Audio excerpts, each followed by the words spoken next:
I back? Am I real? Am I a real doll?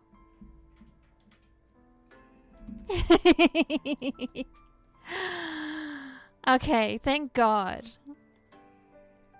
A stream without tech issues? Unbelievable. Okay, I'd only just started the recap. So, thank God. This is Haru. Everyone say hi, Haru. This is the bottom.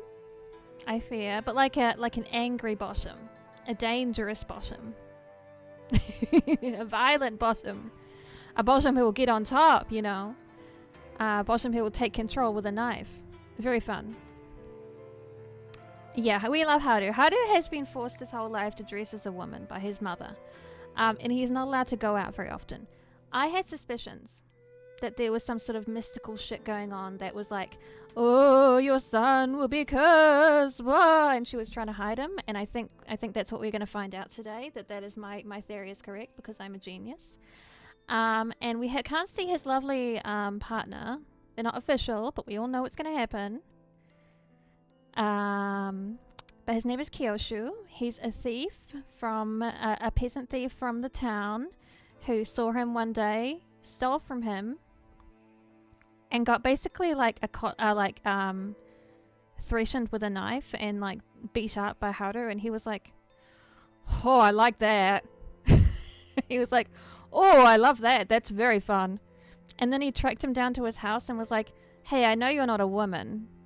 Can I get something out of this so I don't spill your secret to the world, because it's kind of embarrassing to like our society." And then a shriek came from the house because they were in the garden. A shriek came from the house and they were like, "Whoa, what's going on?" So they went to go have a look, and this weird ass monster was there, accosting like a maid and his mother, and they were like, "Whoa." So they were attacking it with like Haru's knife, and Kiyoshi was helping. He was really cool like that. He didn't like leave. And but the monster wasn't really getting hurt by normal attacks, so it's kind of like weird and like ooh. And then this random samurai just walked in and killed it. Like, it was clearly kind of difficult, but he did kill it. Like he had the deets. He had the secret knowledge, the special skills. And I can't remember what he said. He said something about how like something like this was going to happen or something like that, you know. And I think this is related to the whole Bleeding Moon title. Like, I think it's a cursed moon situation. Like a red moon is cursed. Hi Tushy! Yes, it's yaoi time! So let's dive right in. What? Haru stared as the man turned, the empty left sleeve of his yukata flapping. The man's eyes finally met Haru's, and the instant they did, Haru gasped with recognition. Ah, thank you for the head pets. He could see the man's face, which was surprisingly smooth and free of wrinkles despite his earlier claims of being old. Hine treat. Yes, I give Hine a treat later. Tushy loves yaoi. It involves Tushy. Yes, Tushy is a yaoi aficionado. She is a yaoi genius. I did send her a yao recently, and... Not a yao, a yaoi. Why am I trying to shorten it? That's a completely different word. I did send her a yaoi recently, and apparently she hadn't read it. It's more like a comedy. It's not like a actual yaoi. It's like a, what if I was in a yaoi world, and I knew that it was a yaoi world, and I was like, had to research all the yaoi stuff so I didn't accidentally fall into relationships, and do my best to like avoid them. It's really funny. I hope she enjoys it. She seems keen to read it, so I'm in gamers. I'm in. He could see his nose, which was smooth and powerful like a great cat's, and his jawline, which was firm and square. He could see the empty left sleeve of his kimono, which was missing an arm to fill it. And most importantly of all, he could see the man's eyes. They were dark green eyes, just like Haru's. An unusual colour reminiscent of forests and deep, dark lakes. Haru had never seen anybody with eyes like that before. Not unless one was to count his own, which stared back at him in the mirror every morning. Oh, hi, Hine! Hi! You want to enjoy the yaoi too? Hine's arrived. Hi! Hi, how are you? Bum pets, bum pets, bum pets. Yeah, bum pets. Oh, my model is a mess, I know. No. And with that, she's gone. She is vanished once again. Like a beast in the wind. She hasn't been super healthy lately. She's been a bit downtrodden. The world hasn't been kind to her old bones. So this morning she brought Mama Skink to show that she could still hunt. She's still got it. She's still with it. Just to make sure her ego was safe. Yes, we love Hine. She's very loud. She comes and goes as she please.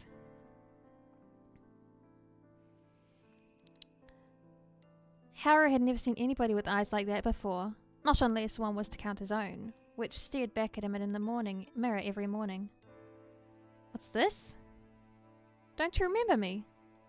I know it's been a while since I last saw you, but I was hoping for a bit of a reaction. I'm feeling a little let down here. A hug might be too much to ask for after everything that's happened, but a smile wouldn't go amiss at the very least. Ah, thank you for the street cheese hydrating head pat, Shale. Thanku, thanku.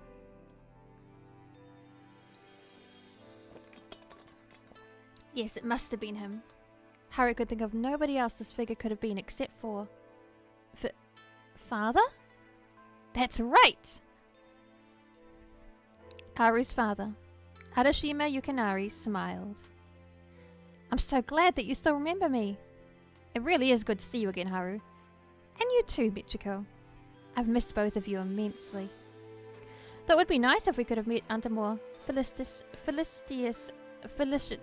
Oh, I hate that word. I'm looking it up. Hang on. Felicitous.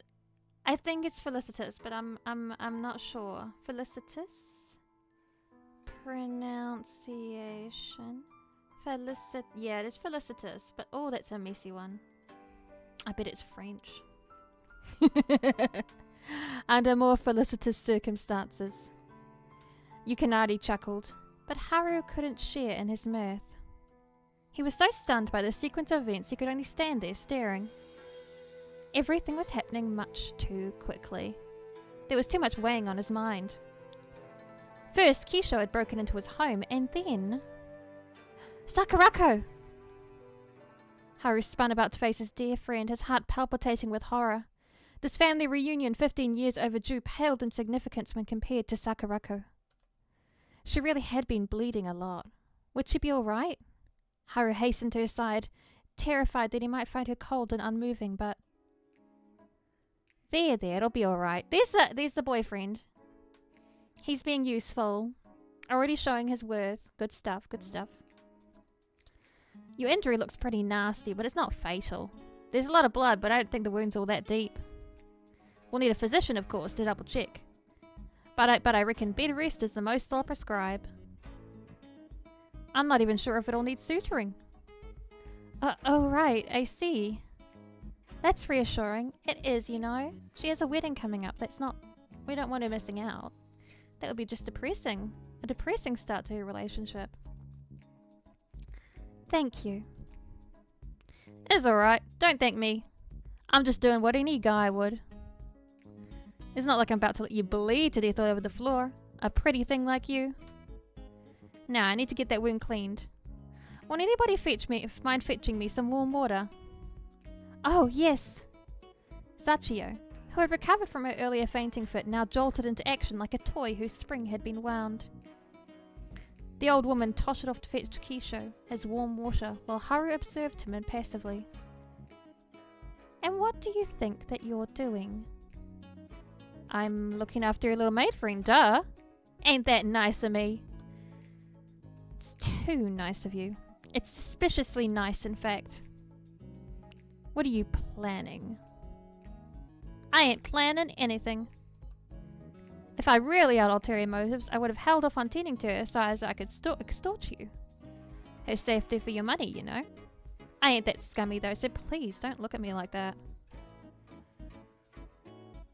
I know I've been making things hard for you, but I do have some scruples.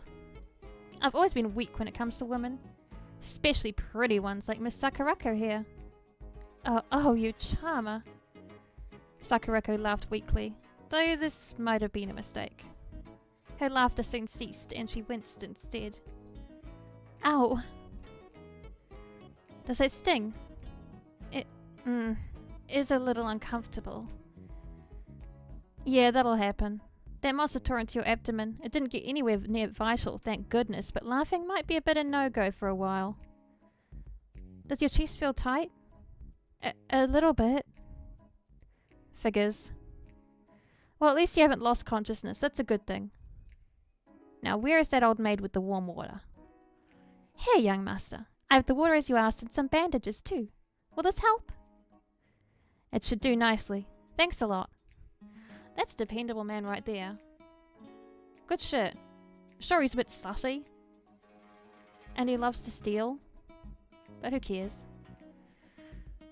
Oh, there's no need to mention it. You're quite welcome. Haru watched as Sachio fawned over Kisho, using a voice far more obsequious. Obsequious. I don't know that word. Just a moment, chat. It's time to look upwards with Priscilla. Obsequious. I was saying it right. Excessively eager to please, praise or obey. Someone important. Okay, so just being very overly flattering than those she used with him or indeed his mother, and frowned. Sachio hadn't been taken in by Kisho's charms, had she? The thought was a discomforting one, especially when Sachio was so old. Kisho was young enough to be her grandson. But Haru tried not to dwell on this too much. It looked like Sakurako was in good hands, a fact which reassured him. Soothed, Haru turned his attention back to the broad-shouldered man whose sudden arrival had upended his universe so speedily. The man looked back at Haru, his eyes forest green and scored around the edges with wrinkles. These eyes seemed to bore into Haru's with an intensity which made him tremble. So, this wasn't a hallucination. This man really was his father. Father, what... And what do you think you're doing, Yukinari? Waltzing back in after all these years without any warning. You know, she's right. Can't be doing that. Did you think that I'd be unequivocally happy to see you again with these awful creatures plaguing you? I moved away from Kazamaru to get away from all this. I was happy in Kyoto with Haru. We're both getting along just fine without you. I never asked you to come and visit us, not that you give me a choice to voice my opinion. Why did you not send me a letter at the very least? Did you not think me worth the ink and parchment? Michiko. Yukinari greeted his wife with a wary smile, one which suggested he was accustomed to his wife's outbursts. It's good to see you again, too. I was hoping that you might let me sit down at the very least and serve me a cup of tea before laying into me. It's been an awfully long journey and I'm rather tired. But I understand if you're not in the best of moods. No, I most certainly am not. I know you, Yukinari. I know what you're like. A visit from you can only herald bad news. Why did you come here? Well, Wait, don't tell me. You're not here to take Haru away, are you? Take me away? Why would father want to do that? Why indeed? Yukinari's indulgent smile faded. He rubbed his chin and thought with one hand, then said in a sonorous voice, It's not that I have come to take you away, but there is something that I wish to discuss with you. It is quite an important matter too. One which regards our whole family. I doubt that Michiko has told you much about this. Or have you? Of course I haven't. What do you take me for?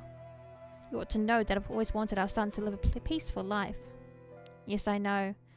Your dedication to Haru is very admirable. I wanted to respect your decision, but you couldn't help coming here and getting us caught up in your problems.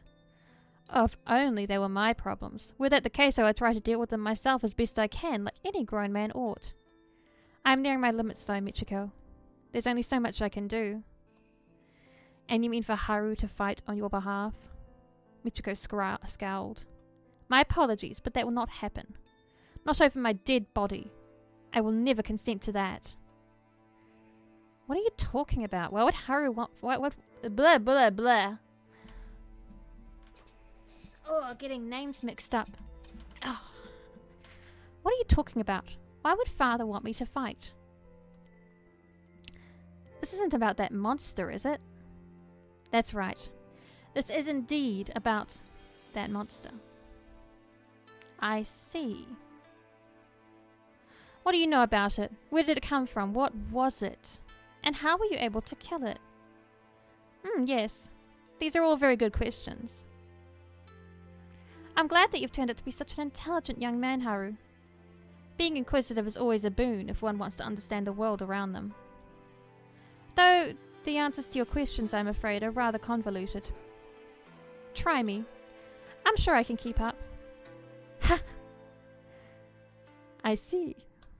I can see you really are Michiko's son. You possess all of her fieriness, not to mention her unassailable spirit. Now let me see. This will be a lot for you to come to terms with, I'm sure, but... The Adashima family is cursed. I knew it. I fucking knew it. It's a family curse. It always is. It always is.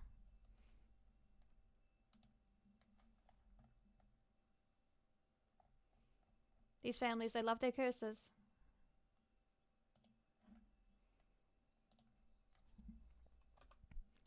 Cursed?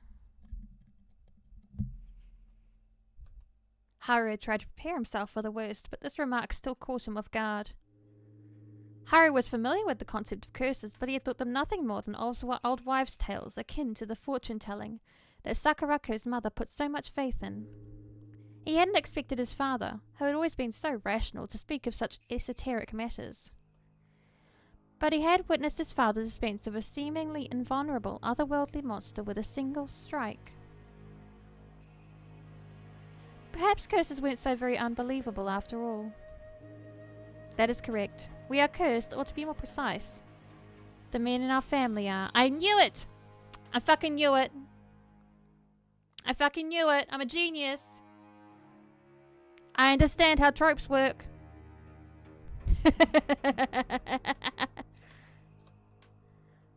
My own father told me of this when I was a young man myself, and I remember scorning him. I thought that his tale was insane. I did not believe him, not until I was unfortunate enough to fall victim to those monsters myself. I was fortunate enough to escape with my life, but in other aspects, I was less so. If only I had listened to my father and heeded his warnings, I would still be in one piece, and yet... Yukinari looked at the left side of his kimono, which was empty, then sighed. Well, never mind. I was a foolhardy young boy, and I thought that I knew better than my father. I thought his talk of curses the ramblings of a madman, and was soon cut down to size. For many centuries, the men of our household have been targeted by malevolent monsters like the one you saw earlier. These monsters cannot be reasoned with. They are like wild animals, but they are even more vicious. They have no desires beyond a single-minded determination to inflict harm. They are invulnerable to most attacks and cannot be slain by ordinary means. Only men in the Adashima family can best them, using this sword which my father passed down to me and his father passed down to him. Yukinari unsheathed his katana as he spoke, to once again show Haru its blade. The sword looked unremarkable, but it was true enough that Yukinari had used it to successfully slay that monster. Perhaps it had been enchanted. This ought to go without saying, given all you have witnessed, but these monsters are dangerous. They cannot be allowed to live.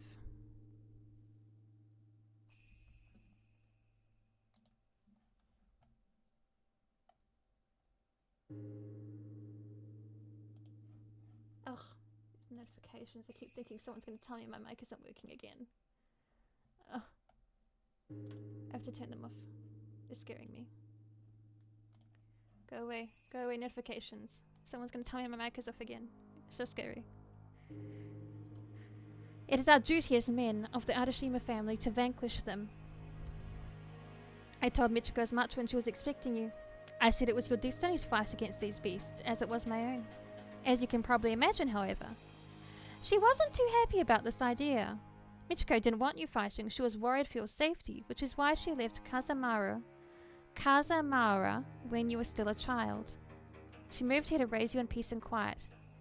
And she also chose to raise you as a woman. I presume she imagined dressing you thus would protect you from our family's curse. But it isn't possible to fight against fate. Sooner or later it will find you. That is simply how the world works. How very preposterous! Did I say something to offend you, dear? Of course you did. Why do you talk about fate as though it's set in stone? There is no such thing. It's all stuff and nonsense, really, for you to come here telling Haru about all of this unpleasantness. Yes, that's right. This is unpleasant, very much so, and more than that, it's upsetting. Haru doesn't need to know about any of this. We were perfectly happy here for almost 15 years. We led our lives in peace, and none of these creatures ever bothered us. If they've found us now, it's because you came here to track us down. You are the one who struck that monster down, not Haru. Yeah, they see through the dress. They have, like, X-ray vision. Yeah, 100%. You must be the one that it wants. You have put both your son and your wife in grave peril, and Sakurako very nearly perished. This is all your fault. Yukinari listened to his wife's grievances without complaining. He remained cool and calm, his posture unruffled, unmoving, like a Jizo statue. It was only when Michiko had expended her rage that he spoke once more. Michiko, I understand how you are feeling. Those monsters are repellent. As a monster, as a mother, it is only natural that you would want to protect our son from them. I cannot fault you for your behavior, but you are mistaken when you say that I brought those monsters here.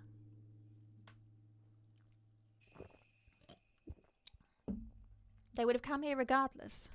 It was only a matter of time. No, that can't be right. I thought those creatures only appeared in the mountains around Kazamara. They're supposed to stay in the mountains of Kazamara, but that was before the earthquake. What earthquake? It happened a good, 6 months prior. Things in Kazamara were relatively peaceful until that point. The odd monsters still appeared in the mountains from time to time, but it was nothing I could not take care of. I had rather hoped that I would not need to travel here, and I would not need to put my only son in harm's way. But the earthquake put paid to those fleeting hopes of mine. I don't know all of the details, but my old man told me the earthquake disrupted the ley lines on the mountains. Ever since then, the monsters have been appearing in droves. There have been more of them, and they've been more dangerous than they've ever been. I've been trying to fend them off, but there's only one of me and so many of them. And it doesn't help that I'm getting on in years or that I'm missing an arm. These monsters have begun to spread through Kazamara's borders to the villages around it. The situation has become rather too dire for me to handle on my own. Too dire, you say? Michiko repeated her husband's words dispassionately, her expression harsh. Are you even listening to yourself? How can you spout such shameless remarks? You are asking your only son to put himself in harm's way so that you can save face. Do you not know how galling that is? You are supposed to be his father. You want me to look after Haru. You should be protecting him, not pushing him into this. This madness. I understand, Michiko. You are right to lecture me. I deserve all of your ire and more. It's a shameful affair for a father to demand so much of his son. But please believe me when I say that I have no choice. If Haru does not fight, then it is only a matter of time before all of Kazamara will be overrun. And once that happens, the rest of the country should follow shortly. Nobody else can fight these monsters. We are the only ones. What do you say, Haru? Will you help me? The whole world, for all I know, might be at stake, and I'm getting too old to fight. The whole world, Haru frowned. All this talk of curses and monsters sounded like the story from an old legend. That, or a convoluted sensationalist novel. It was hard to map such discussion onto the humdrum, everyday reality which Haru had once endured. If anybody else had told Haru this tale, he would have dismissed their words as the ravings of a lunatic. It did not sound even remotely feasible. But Haru had proof that his father spoke the truth. He had seen that hideous monster with his own 2 eyes, and had seen what it was capable of. If these monsters continued to thrive, then the country would be doomed. Haru didn't much want to return to Kazamara, but if the other alternative was widespread destruction, then... Very well. I'll do it. Wow, you sound so cool, Haru. You're just like one of the 4 heavenly kings. I always knew you were destined for great things. Oh, son. Thank you so much for your cooperation. You have no idea how great a relief this is. It's a relief to you, maybe. But what about me? I never wanted Haru to be embroiled in any of this. You can't just come here and ask him to throw his life away. It just isn't right. He's my child and... No matter how you regard me, I'm already 20 years of age, Mother. As an adult, I think it is high time I saw a bit more of the world. You won't see any of the world, you silly boy, not if you get yourself killed. Can't you understand how dangerous this is? Look at what those monsters did to your father. Look at what they did to Sakurako. You don't want to meet a similar fate, do you? Of course I don't. I can't exactly spend my days sitting indoors, though, knowing that the country's in danger and I could play a part in saving it. I'd never forgive myself for being so complacent. It isn't complacent, though, to value your own life. Why are you so willing to throw it away? Are you doing this to spite me? Do you really think that I put my life at risk solely to spite you? I don't know, I can't say. I've lived with you for 15 years, but I don't know what you're like. You've never once opened up to me. You've always been so distant. They so say, the more you cling to your children, the more likely it is that they will want to escape from you. Our son is no longer a boy, Michiko. He is a man, even if you have not raised him as one. It is not very unthinkable that he'd want to take his destiny into his own hands. He is of age. It isn't his destiny, though. It's a destiny you've foisted upon him. Harry was almost compelled to ask his mother whether the life he had hitherto lived had not been something that she, too, had foisted upon him. Harry had never wanted to live as a woman. He had tired of reading books and of practicing his calligraphy, and he had never enjoyed playing the shamisen. He had yearned for adventure for many, many years. Now that an opportunity to embark upon such an adventure had arisen, he wanted to take it. He meant to explain this to his mother, knowing full well before he did that she would not approve, when... Oh, this is all pretty intense. My mother used to tell me bedtime tales when I was a brat, but not even she could have conceived of something like this. Kisho. What are you doing? It's a very intense family argument going on. What are you doing? I almost feel like I've stumbled into some sort of a legend. Kisho, what's wrong with you? Kisho rose to his feet after rearranging the folds of Sakurako's kimono to obscure her wounds, then approached Haru. Kisho then slung her arm around his shoulder and playfully he said, I knew there was something unusual about you, young master, but I didn't realize you came from such a crazy family. This is unreal. Quite literally. Ugh. Haru scowled. Kisho was laughing so loudly it was making his ears ache. Haru pushed Kisho away from him, his eyes narrowed. Do you have to make such a racket? Well, why not? I figured might as well. It's not like anybody else was talking.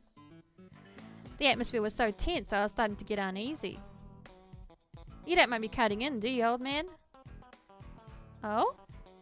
And who might you be, young man? You aren't one of the servants, are you? Goodness no, I would never let a vagabond like that into the house. Just look at him, he's filthy. I did rather think he was a bit too slipshod to meet your exacting standards, Michiko. Yukinari allowed himself a small smile at this, though the smile soon faded as he examined Kisho. So if you are not a servant, who are you? Could you perchance be a friend of my son's? Hardly. I only met him today, and that was because he tried to rob me. We have absolutely nothing in common. Oh? So you're a common thief, are you, from the streets? That makes sense given your attire. You don't seem like the most reputable of men. You'd be right there. I ain't exactly a member of the nouveau rich. But I've done my best to hang in there. That's all you can ask for, ain't it, from anybody? I'm getting by as best I can in my own way. Even if that means trying to hoodwink people like the young master here. I can't say I went too successfully, though. I wasn't able to steal so much as a single penny from him from all my best efforts. He was way too skilled for me. I see. It would appear you've been getting up to a fair amount of excitement yourself in my absence, Haru. I didn't think that Michiko would approve of you tussling with petty crooks in the street. I did not approve of it. He was in quite the state when he came back. His kimono was filthy. It's even filthier now after that monster attacked me. Haru picked at the sleeves of his kimono, then sighed. I think I need a bath. I wouldn't say no to a bath either if the offer stands. Kisho. In our house? Michiko scowled. That will not be happening. You've no right to be here. In fact, I'm not sure why you're here at all. Unless you plan to catch us unawares in the night and rob us blind. Well, I might have been planning something like that. I knew it! You're almost as much of a threat as those monsters. But I didn't go through with it. That creature appeared and it kind of messed everything up. I've not done anything too bad, so can't you show me some leniency? He's a menace, chat. A very slutty menace. And I mean, if he's slutty, we kind of have to let him get away with it, you know? I mean, Kisho jerked his head in Sakurako's direction. Okay, we won't scream at this one this time, chat, because they're saying best viewers, not cheap viewers. But they're still a bot. We won't scream at them this time, chat. I'm so sorry. Not this time. I still want someone to kill them, though. Snipers? Snipers, where are you? Take the shot. Thank you. Thank you, Jackie, my favorite sniper.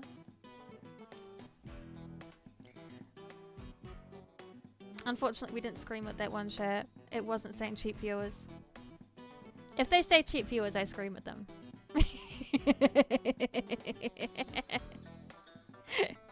Thank you for killing them, Jackie. Yes, target elimination. Good job, baby girl. Very good. You're my favorite sniper. I did patch up your maid over yonder, though I didn't need to. She'd still be bleeding if it weren't for me. He's actually pretty good at patching people up. He's very resourceful, very useful. Maybe we should keep him. You're feeling a little better, aren't you, young miss? What? Oh, yes. I feel a lot better. You were very helpful, Mr. Call me Kisho and drop the mister. I ain't that old. Kisho, then. I don't know what I would have done without you. You're a real lifesaver. Oh man, if we leave, we won't get to go to Sakurako's wedding. Man. That sucks. I bet it would have been really pretty too. There, you see? I helped out a fair bit in my own way, though I didn't have to. I know I ain't involved with your family, Miss Ashima, but I tried to make myself useful. That warrants at least a dip in your tub, don't it? It's been an age since I was able to bathe in warm water. And something to eat wouldn't go amiss either. Or a stiff drink. I feel like I could use it after all the horrors I've seen. Ah, hi Wicked! I think you'd like Kisho, Wicked. I think he's your sort, he's quite fun. It's the man with the big cleavage. Oh, and the hydrate, thank you, Han.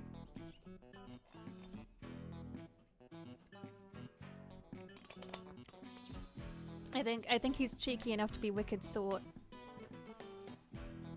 She was gonna leave us with her in Uno reverse. Yep, absolutely. Head stop by and say hi. Yes, thank you for stopping by and saying hi. He's too muscular? Oh, that's fair.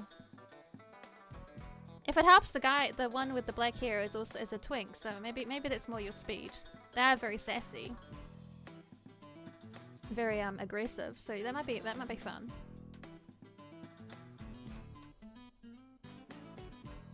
Yeah, his mum makes him dress as a woman to escape the family curse. It didn't work.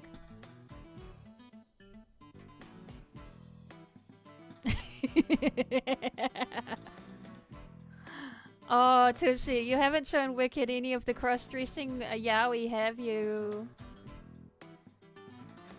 We have to educate him about cross-dressing yaoi. It can get really like clever.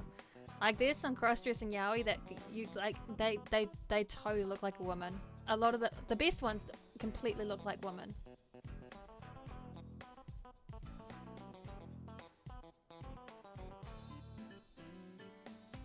I feel like I could use it after all the horrors I've seen.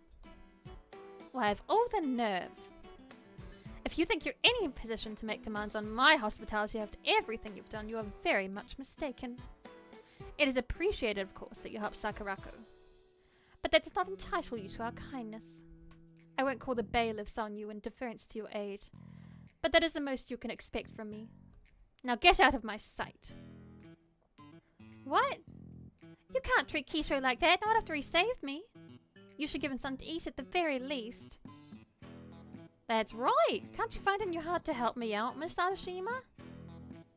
I've not eaten since early this morning, and that was just a bread roll.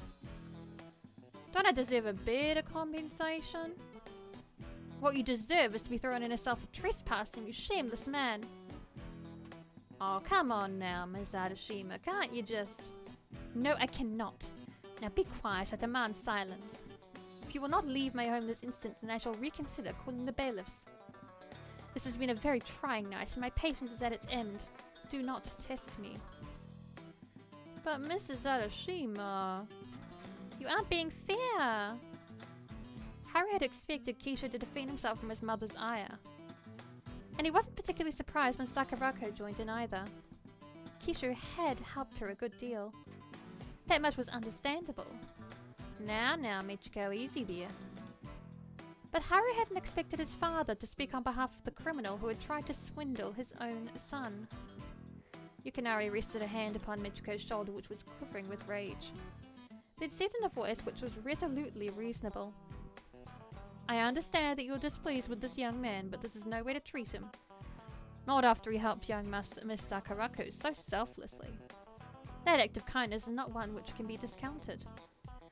But dear, he meant to rob us. And despite his ill intentions, he instead helped us. I think that speaks volumes of his character. Do you not agree? It says that he's an opportunistic dog who will do anything to ingratiate himself with his masters if he thinks they will help spare him a few scraps. You are much too soft, dear. You are being taken for a fool. For once, Harry agreed with his mother wholeheartedly. He didn't have any fond feelings to spare towards Kisho himself. His father, however, seemed to have other ideas. Perhaps I am a fool. I might very well be too trusting in my old age, but I don't think I'm so very decrepit that I've lost my senses. I think I'm quite a good judge of character. After all, I married you, Michiko, and you've proven yourself to be a woman of strong principles. I couldn't have done better for myself if I'd tried. Now you're just trying to flatter me. That may be so, but I'm being honest too. I don't regret marrying you, not even for an instant. Humph. Well... Michiko looked away, her face flushed. That is... flattering to know, I suppose. Particularly after all of these years. It is not as though I have not been thinking of you either. But why are you trying to worm your way into my good graces? What are you plotting? You think that I'm plotting, Michiko? How suspicious of me you must be. I'm not plotting anything, at least not anything untoward. This is simply an idea I had after observing young mister. Kisho? Did you say your name was? That's me, alright. And do you have a family name? My family's all dead, so nah. Dwelling on that's kind of miserable, so just Kisho will do alright. Very well then. Just Kishu. I know my wife does not trust you, and neither, I imagine, does my son. But young Miss Sakurako is correct. You did prove yourself to be invaluable when you came to her aid. The manner you tended to her was very efficient. It was rather impressive. I may be mistaken, but I get the feeling you have experience with taking care of others. Is that true? Well, one doesn't like to boast. But yeah. It's not like I'm a nurse or anything, but I know about how bodies work. I can patch him together decently well for an amateur. Oh, I think the medical care you gave Sakurako was more than decent. You're underselling yourself. I was rather impressed by you, which is why I would like to make you an offer. My son, as you know, will be embarking upon a dangerous, difficult journey. Kazamara is a good week away, and I don't doubt he'll run into numerous difficulties on the road. It would not sit right with me sending him off on his own when he's still so young and inexperienced. If I could travel with him, I would. But my wounds are playing me up. I fear that last fight rather sapped the strength from me. If I were to accompany my son, I would only slow him down. I can no longer fight as I once did. And my medical knowledge is not as advanced as yours seems to be. That being the case, would you be willing to travel with my son to Kazemaura to keep an eye on him? What? Mother and son both replied to this query as one, united at long last by their shared bafflement over Yukinari's question. Finally united. Haru and Michiko stared at Yukinari. Then they looked at Kisho. You can't be serious. What in the world is wrong with you, dear? How could you suggest such a thing? It's bad enough that you expect our Haru to travel back to that accursed village so he can be set upon by beasts and torn to pieces. Privately, Haru thought it somewhat insulting, as Mother seemed to consider his death a foregone conclusion. Did she really have that little faith in him? But for you to suggest that be accompanied in this fooled errand by a layabout like him is simply too much. As Haru's mother, I forbid it. You are welcome to try and forbid it as Haru's mother.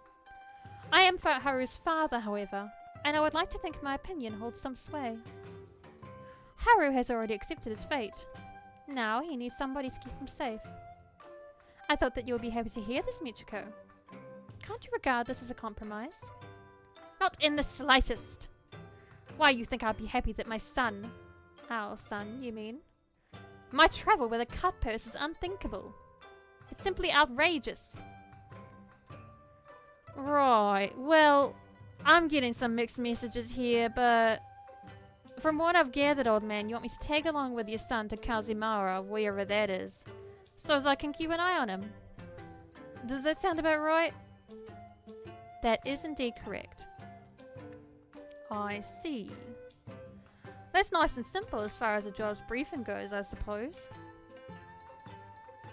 But why are you so willing to trust me? I am a stranger after all. And worse than that, I'm a stranger who's tried to swindle your son.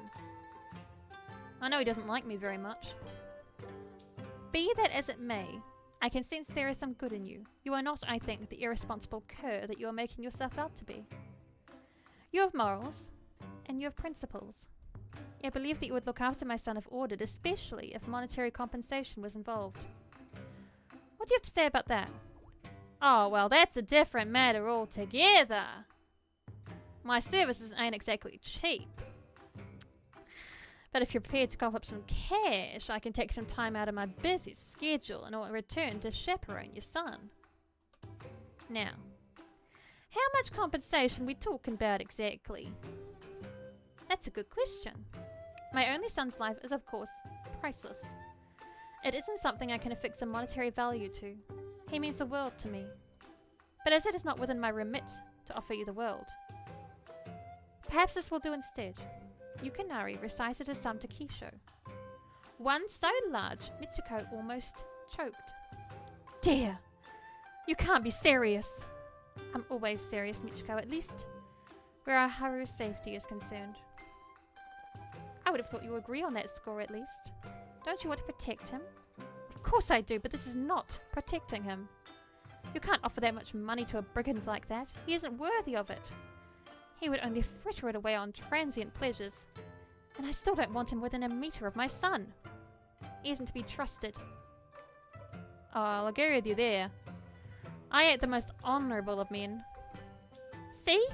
He even admits to it. But every man has his price. And that went way beyond my expectations. If you're going to offer me that much, then I don't have much of a choice. I'd be a fool if I said no, so... Kisho grinned practically from ear to ear, then leaned forward to shake Yukinari's outstretched hand. You have a deal, my good sir. I'll be more than happy to accompany your son on his journey. You can count on me. Humph. Haru observed Kisho icily. Then in a voice so quiet nobody could hear him, he murmured, Of course I'll count on you. When hell freezes over. Great start to the relationship. Oh, the animated intro. Ooh. Ooh, pretty, pretty.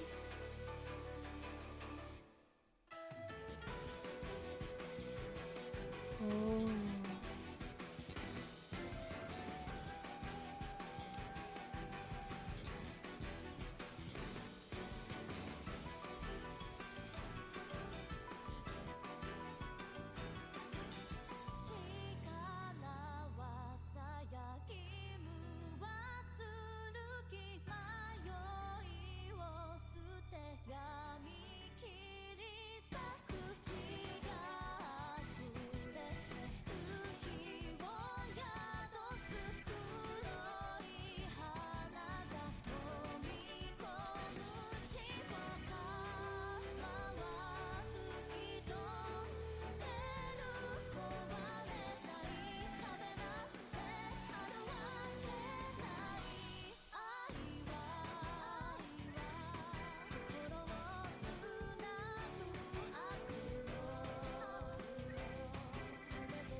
Yes! I love that she does those animated intros for all of them. Oh, it feels so good. Yes, dramatic, dramatic. So fun. It was late at night, and Haru couldn't sleep, though this wasn't for lack of trying. Haru had been attempting to sleep for the last hour to limited results. His futon was comfortable enough, as were the night clothes he had changed into. Every few minutes he found himself nearing the precipice of oblivion. Only to be jerked rather unceremoniously away from the edge by a series of loud snores. Of course he's a snorer! Of course he is! Of course! Of course! Of course he snores. My god. Yukinari had declared that Kisho ought to share a room with Haru that night, a decision which Haru had objected to fiercely. Why, he had asked his father, should Kisho stay with him? There was plenty of space in his bedroom, but there were many unused rooms in the house which Kisho could have stayed in. Haru had been forced to endure Kisho's company for more hours than he would have cared for during the day already. Was it not uncommonly cruel and unusual to foist the thief upon him during the night, too? Haru had told his father this, but his father had remained impassive. He had told Haru that Kisho was to be his guard from now on. I'm paying him enough, so I want to get my money's worth. You ought to get used to having him around. He'll be by your side for weeks to come, and I know you're accustomed to being on your own. It's past time that you learned how to get along with your peers. Haru supposed he understood his father's logic, but...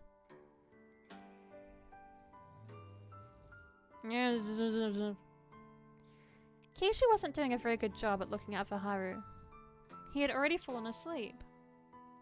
Oh my god. It's just, of course he snores, of course. Kisho's snoring was so loud it reverberated about inside Haru's skull, and he scowled. Initially, when Haru had laid down on his futon, his thoughts had been occupied with worries about Sakurako and about his upcoming journey. Now, however, he was preoccupied with the thought of smothering Kisho with a pillow. Fair and reasonable, I understand. I support him. He deserved it for making so much noise, it's true. You wouldn't want to be sleep deprived the night before your big journey, it's just not on. It's not very kind. It's not good. Haru lay on his futon for a few moments more, his teeth on edge as Kisho's low, rumbling snores filled his bedroom. He tried to endure it as best he could, counting slowly to 10 inside his head. Urgh. But a particularly violent snore, louder than the rest, shattered what little remained of Haru's composure. Irritated beyond measure, Haru sat up. Then he stood. He turned his back on Kisho, who was still snoring, and set off. If he could not sleep, then he would no longer bother trying. He would be better served going for a walk instead. That way he could at least relieve some of his mounting tension. Haru entered the living room and opened the screen door. Then he stepped out onto the veranda. Though the night had been warm, the day had been warm, the night was crisp and cool. There was a gentle breeze which rushed forwards to meet Haru, disturbing his hair and his sleeves. The air was not uncomfortably cold, but it was cold enough to make Haru's bare toes curl. He stepped forwards and took a seat on the veranda, his legs crossed like young boys. The gentle sound of running water emanating from the stream which cut through the grass mingled with the regular humming of the cicadas hidden away in the undergrowth. Haru had come to this garden countless times in the past, but he now wondered whether this would be the last. Tomorrow he would set off on a journey. He had been waiting for this moment his whole life. Now it was here, however. It felt as though it had happened too quickly. What was he to make of all of this? Haru frowned, his lips pursed in thought, when... Yo. A voice cut through the stillness of the night, a voice which Haru instantly recognized. Oh, Kisho. It's you. It is, yep. I'm glad you remember my name, young master.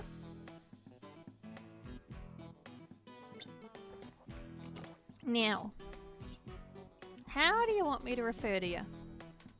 Kisho took a seat beside Haru on the veranda as he spoke, unfurling his long legs and stretching. I know you're Mr. Adashima now, not Miss. But that still seems like something of a mouthful, and it's kind of cold, too. If we're going to be travelling together from here on out, it might be better if we were on slightly more familiar terms, don't you think? You might think that. I cannot say that I share your opinion on the matter, though. Then how do you want me to speak to you? I'd rather you didn't speak to me at all. But I suppose young master is fine. I can't call you Haru? You can if you like. There's nothing stopping you. But there's also nothing stopping me from hitting you in the solar plexus. It's your call, really. Oh, you do drive a hard bargain. You're so cruel, young master. You say that, but I'm not the one who tried to rob you. Well, touché. So why are you up so late? Can't sleep?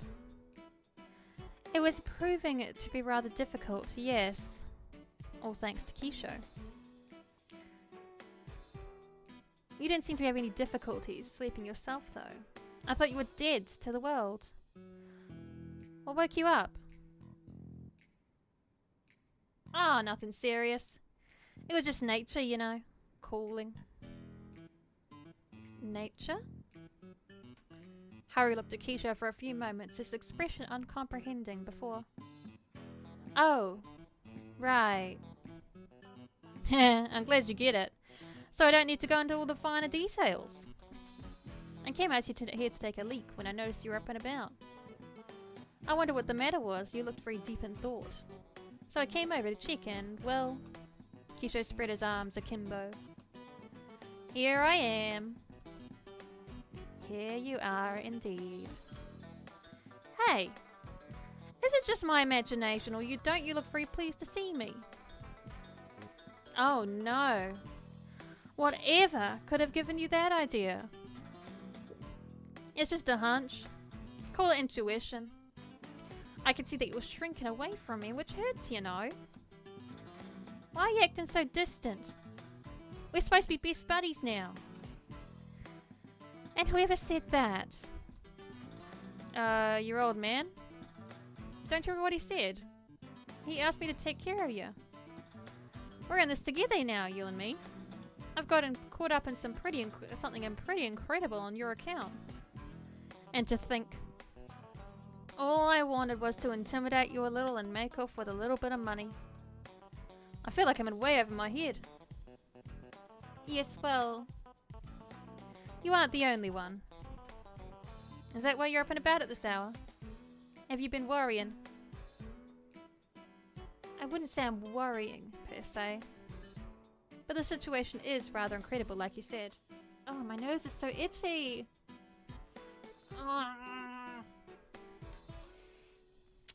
It's all rather unsettling. When I think about that monster.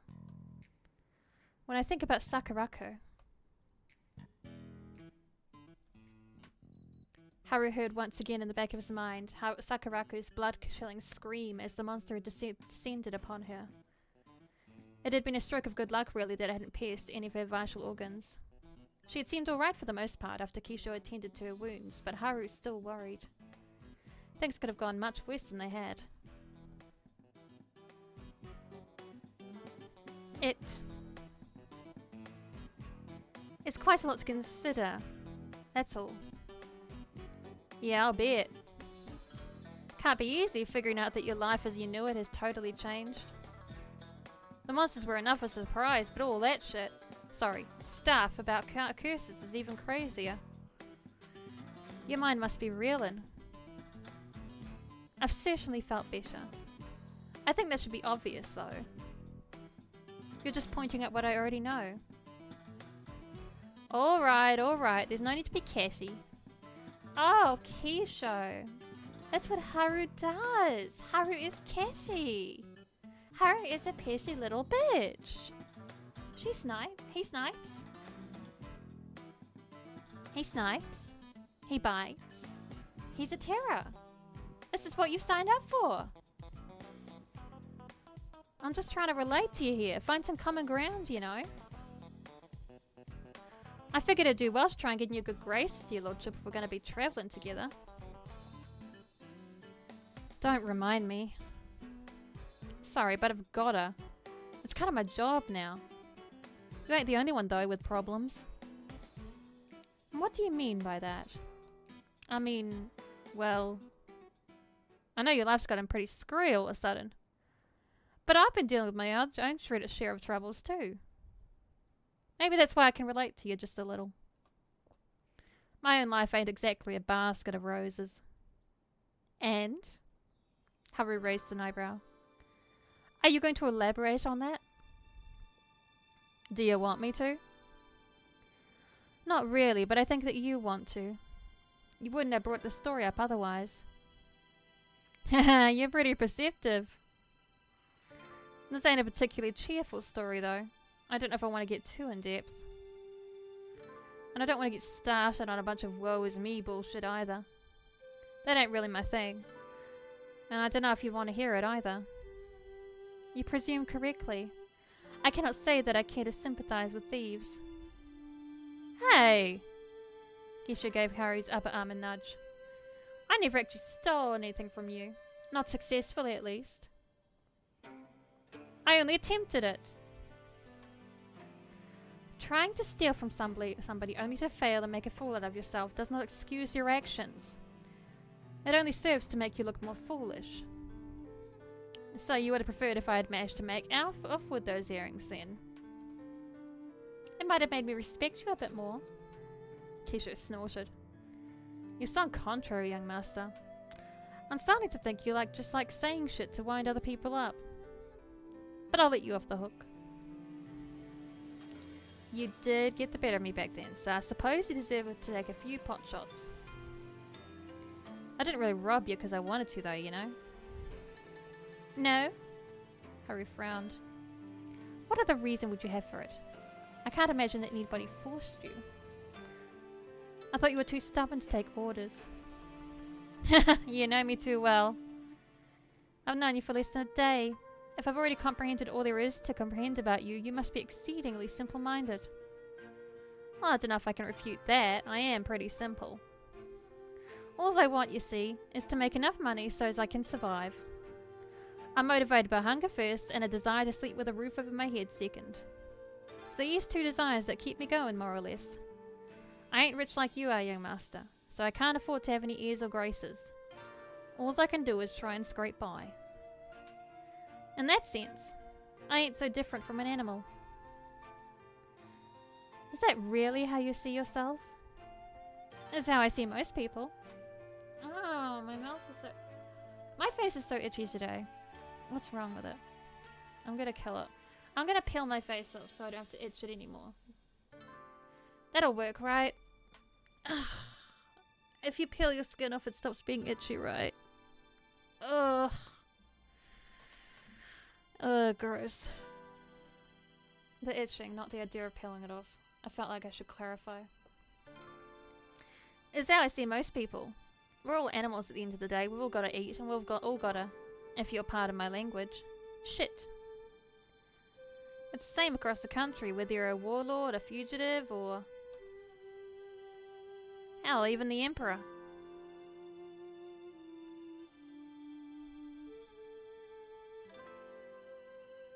The only real difference between all of us is that wealthy people, people like your good self, have enough money and enough class and enough, I don't know, breeding that they can pretend they're better and all that. That's why they look down on folks like me. It's a sorry state of affairs, really.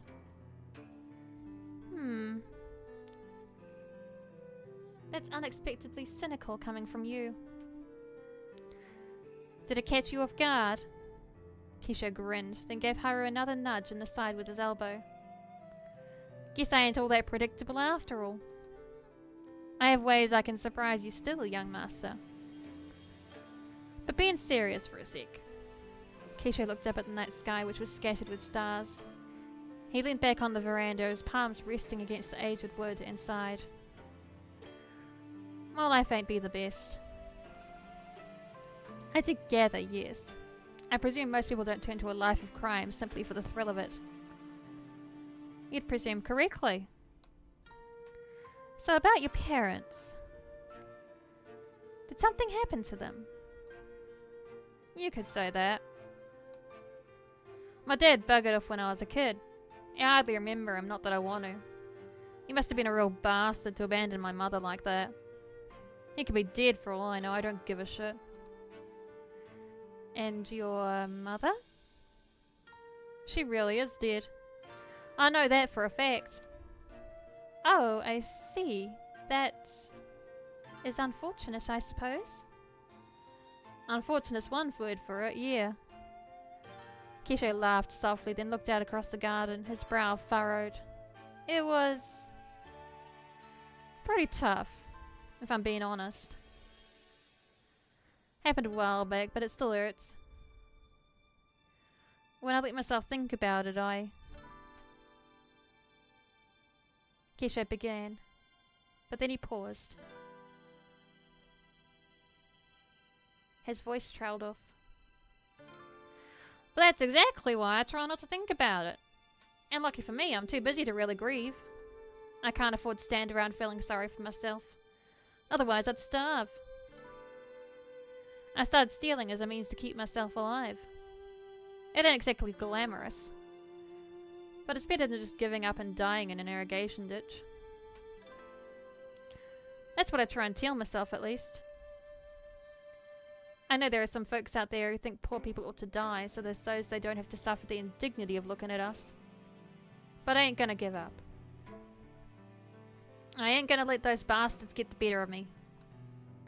I've been doing my best to hang in there, but I can't say I like having to rub young women and doddering old grandmas to survive.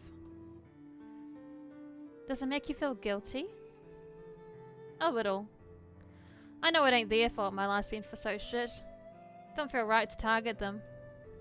But life isn't. It wasn't fair that my mother died, but here we are. Here we are indeed. Silence fell between Haru and Kisho, broken only by the distant clamours of the cicadas in the undergrowth.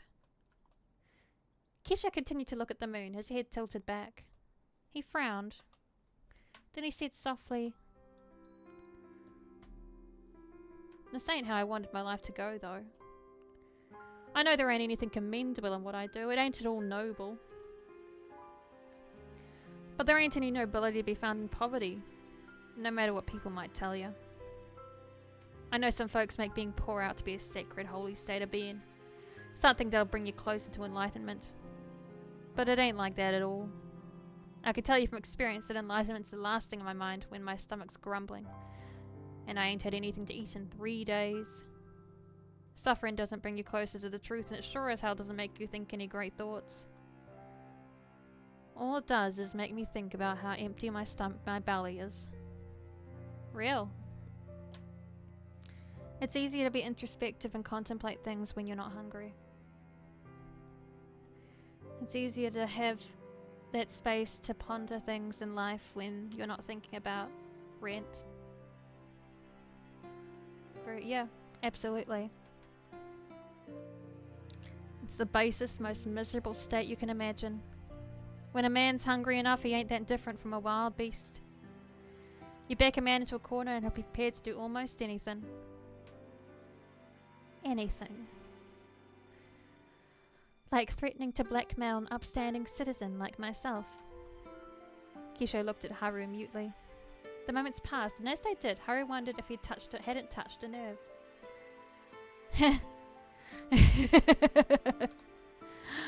But the tension soon drained from the air when Kisho began to laugh.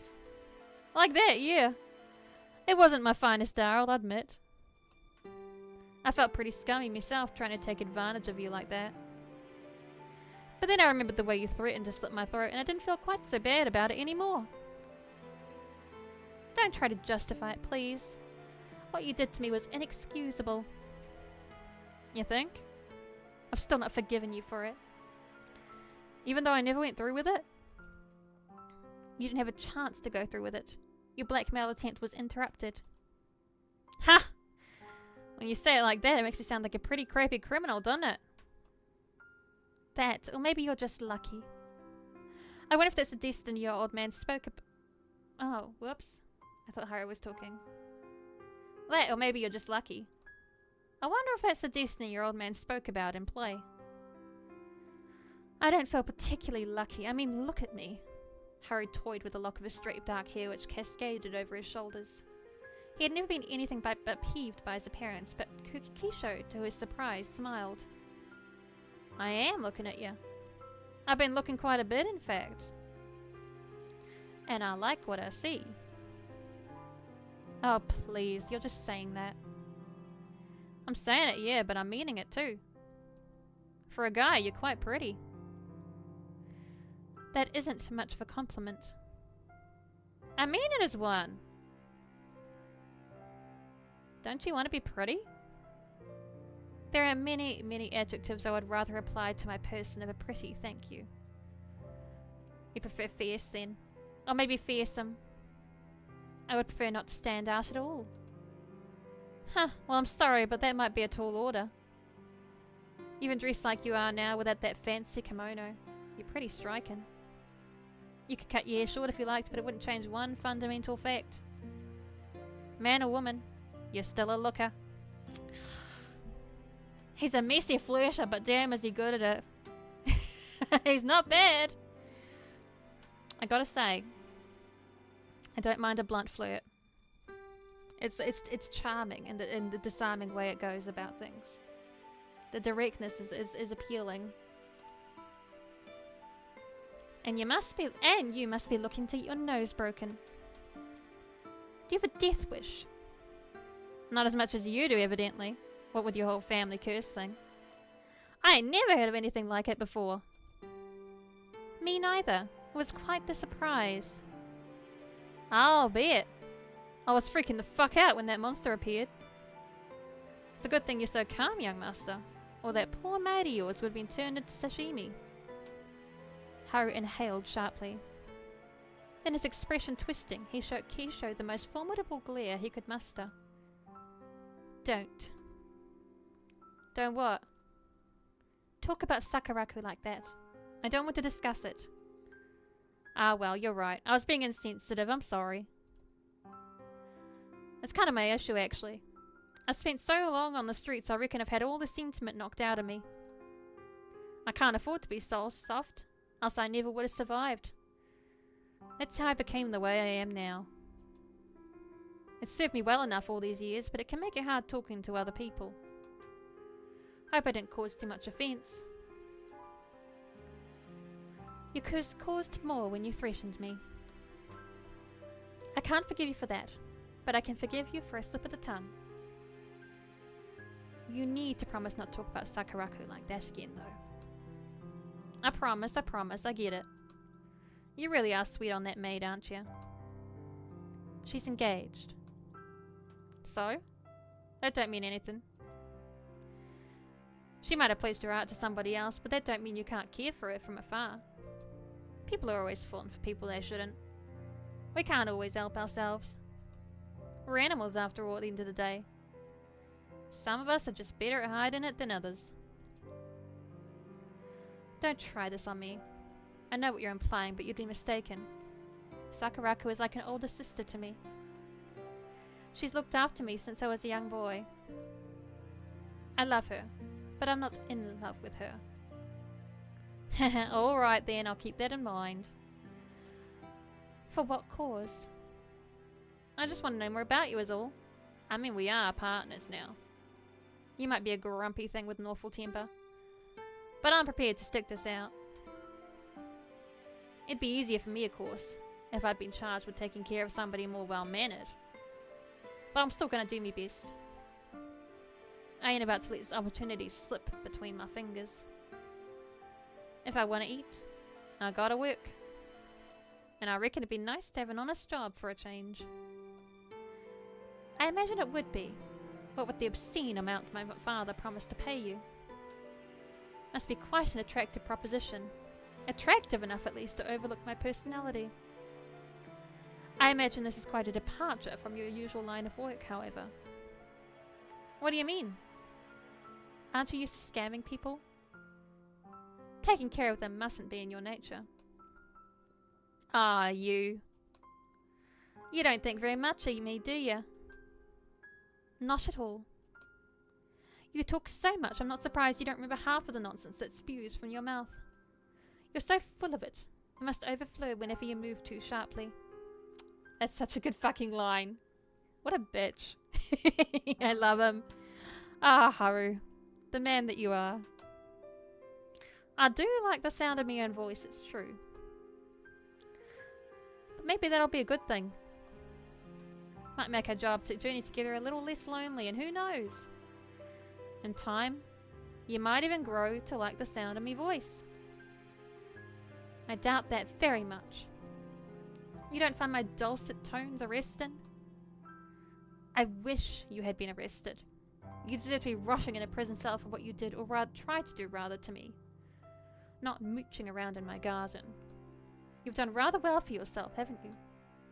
I like to think so, yeah. Our journey hasn't begun just yet, though. We'll be setting off tomorrow, young master, so maybe you ought to try and get some shut-eye. That might be why you've been so short with me. If you get some slumber, you might start seeing me in a different way. Who knows? We might even become best friends. Now why don't you give me a smile? Haru looked at Kisho flatly. Oh, hon, you're not getting that shit out of Haru just yet.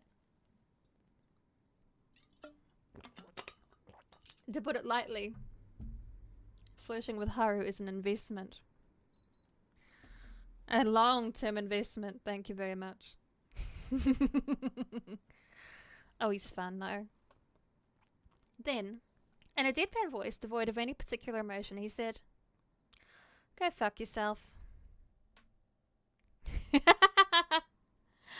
Ah, Haru, you're so cool. Fucking love this guy. Let him go, you know? It took Haru another half hour after he returned to his bedroom to finally fall asleep. This was an uncomfortably long half hour, which bordered on being torturous, especially as Haru was forced to listen once again to Kisho snoring. Oh my god! Oh my god. How does he do it? You know, I've heard that snoring is a lot to do with how you sleep. Like positioning. Oh, oh my god, I'm so sorry, chat. I attacked you with my nose noise. Ugh, I could feel it coming, but I couldn't warn you quick enough. Ugh. It was incredible how quickly Keisha was able to sleep. Incredible. And more than a little irritating. At long last, however, Haru's thoughts began to untether themselves from reality. Oh no, I think it's coming in. Oh my god, I think I hit the mic. Oh my god. Thank you, Jackie.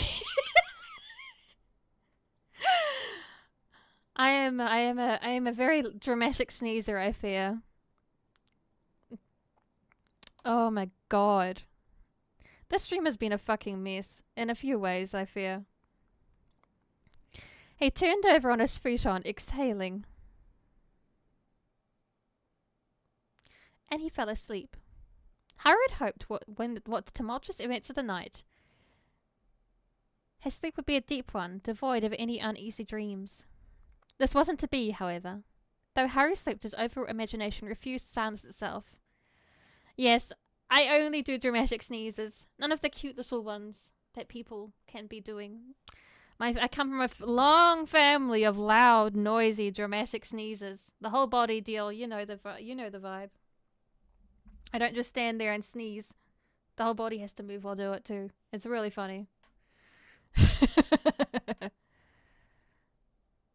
Though Harry slept, his overwrought imagination refused to silence itself. Even in his slumber, he could hear voices. The voices were muffled as though they were emanating through a film of water, or perhaps a screen door. Haru could not see who spoke, but as he strained his ears regardless to hear them. All of a sudden, the muted conversation seemed very important. Simply not feasible. We've tried for years, but... I know that, but dear... Wouldn't be right. She is our... I know, but... Yes, dear? You know, as a father, But... Dear, you're... made up then? No choice, The money... Oh. Times have been hard, yes. The others pull their weight, but... She's sickly, though, and... She's only... I know, I don't... do this. Don't you want... to starve? Oh, of course, you know I don't want that, dear. I'd sooner... own life for them. Well then, there you go. That's... answer. Deny that, but still, I am her mother. Don't try to talk me around, Ayako. I can't be swayed. I'm doing this for you, after all. All of you. Oh, Yuichiro. Ayako. Harry knew that these invisible speakers were not talking about him. But he felt his insides clench regardless. Theory craft time. Theory crafting. Okay. So the family was either rich and had become poor because of bad times, it happens, or they were originally poor and they were approached by someone, some mystical situation. I think an ancestor was offered as a bride to a mystical creature connected to the monsters to bring prosperity. And every generation's son is supposed to be sacrificed to continue things. I think that's what the deal was. You know, I'm like just theory crafting. It's early days of clues, but it's a hunt. I think I have something here. His intestines felt cold. He reached out for the sliding door before him, meaning to draw it back to confront the couple who knelt there. But Harry was greeted not by the tatami room, which ought to have been behind the screen, but darkness. The darkness was deep and dark, just like tar, so very black looking at its strained Haru's eyes. Where was Yushiro? Where was Ayako? Haru opened his mouth, meaning to call out to them, but this was a mistake. Dark matter flooded his mouth, thick enough that he choked on it. It was in his eyes, it was in his ears. He blinked. But try that he might, he couldn't see. He couldn't speak. Haru fought against the tide as best he could, extending out his arm, but to little avail. Or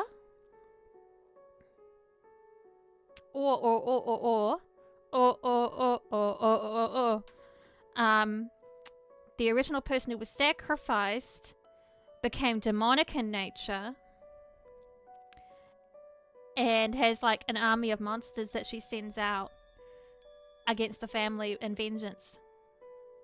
For some reason. For some reason it's only the sons, I don't know. Early days, early theory crafting days. Haru fought against the tide as best he could, extending out his arm, but to little avail. There was nobody there to take his hand. There was nobody there to help him. He was all alone. He was trapped. He was... Young Master! He was... Young Master? He was... Oh, Young Master, can't you hear me? It's high time you got your cute butt out of bed. The sun's already risen and we've got a lot of ground to cover today. Now get your act together. You can rest when you're dead. Ugh. Haru winced. His head hurt. Just give me a few more minutes. I'm still sleepy. Well, I can see that, and I gotta say, I'm pretty surprised. I had no idea you were such a heavy sleeper. Or that you were so slovenly about it. You got drool over your chin, did you know that? It's fine, stop nagging me. You're not my mother, Sakurako. Sakurako? You really must be mixed up, young master. Not that I can blame you. Last night was pretty wild. I'm still reeling from it myself. But surely you can tell that I ain't Miss Sakurako. I mean, just look at me. Huh? Haru stirred. He glanced up, his eyes half-lidded, still a little droopy from sleep, and... Oh! He frowned. The person sitting beside him was definitely not Sakurako. If his memory wasn't failing him, this man was called... Kisho? That's right! I'm glad you remember it. I'm glad you're able to haul yourself out from your sheets, young master. I was starting to worry I'd have to resort to some seriously underhanded tactics to get you up. You should count yourself lucky I didn't drop any konjac down the front of your shirt. No. You should count yourself lucky that you didn't drop any konjac down the front of my shirt. What's konjac? Hang on. Looking things up with Priscilla. Wah-wah! It's a root vegetable, starchy tuber processed into a fiber-rich flour, used to make low-carb foods like shirataki noodles, jellies, and thickeners.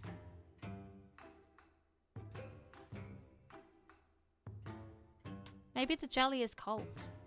Maybe that's what he's referring to. That would make sense. If you tried it, I would have broken your arms. Well, not both of them. Yes, both of them. And maybe a leg for good measure. You deserve it for being such a bother. Well, gee, that ain't very nice. It's a shame we had to start off on such a bad foot. But I promised your old man last night that I was going to take care of you, and that's what I intend to do. No matter how much you might want to break my arms. Now. Kisho leaned in close. Ah, itchy nose again. What's wrong with me?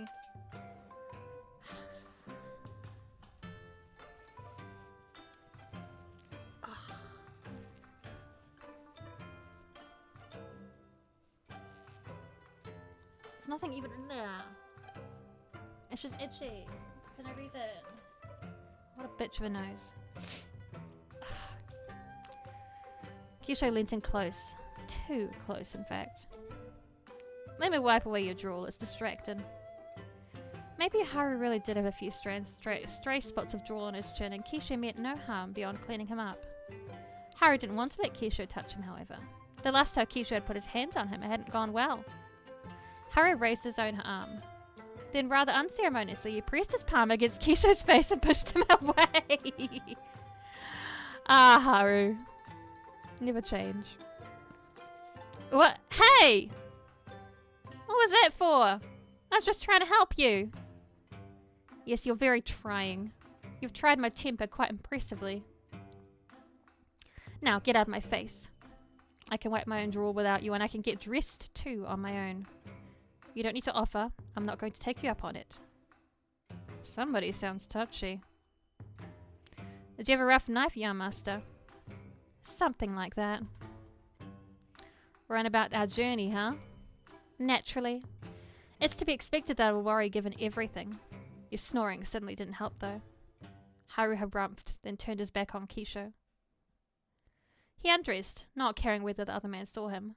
Why should Kisho's presence bother him? They were both men, after all. Then changed. Typically. Sakurako helped Haru dress, but she wasn't here now. The thought of Sakurako made Haru's brow furrow once again. He had grown rather accustomed to being awoken by Sakurako. That was how his day had commenced without fail for over a decade, rain or shine. This change in his daily routine left Haru feeling unnerved, as too did the absence of a richly patterned kimono for him to change into.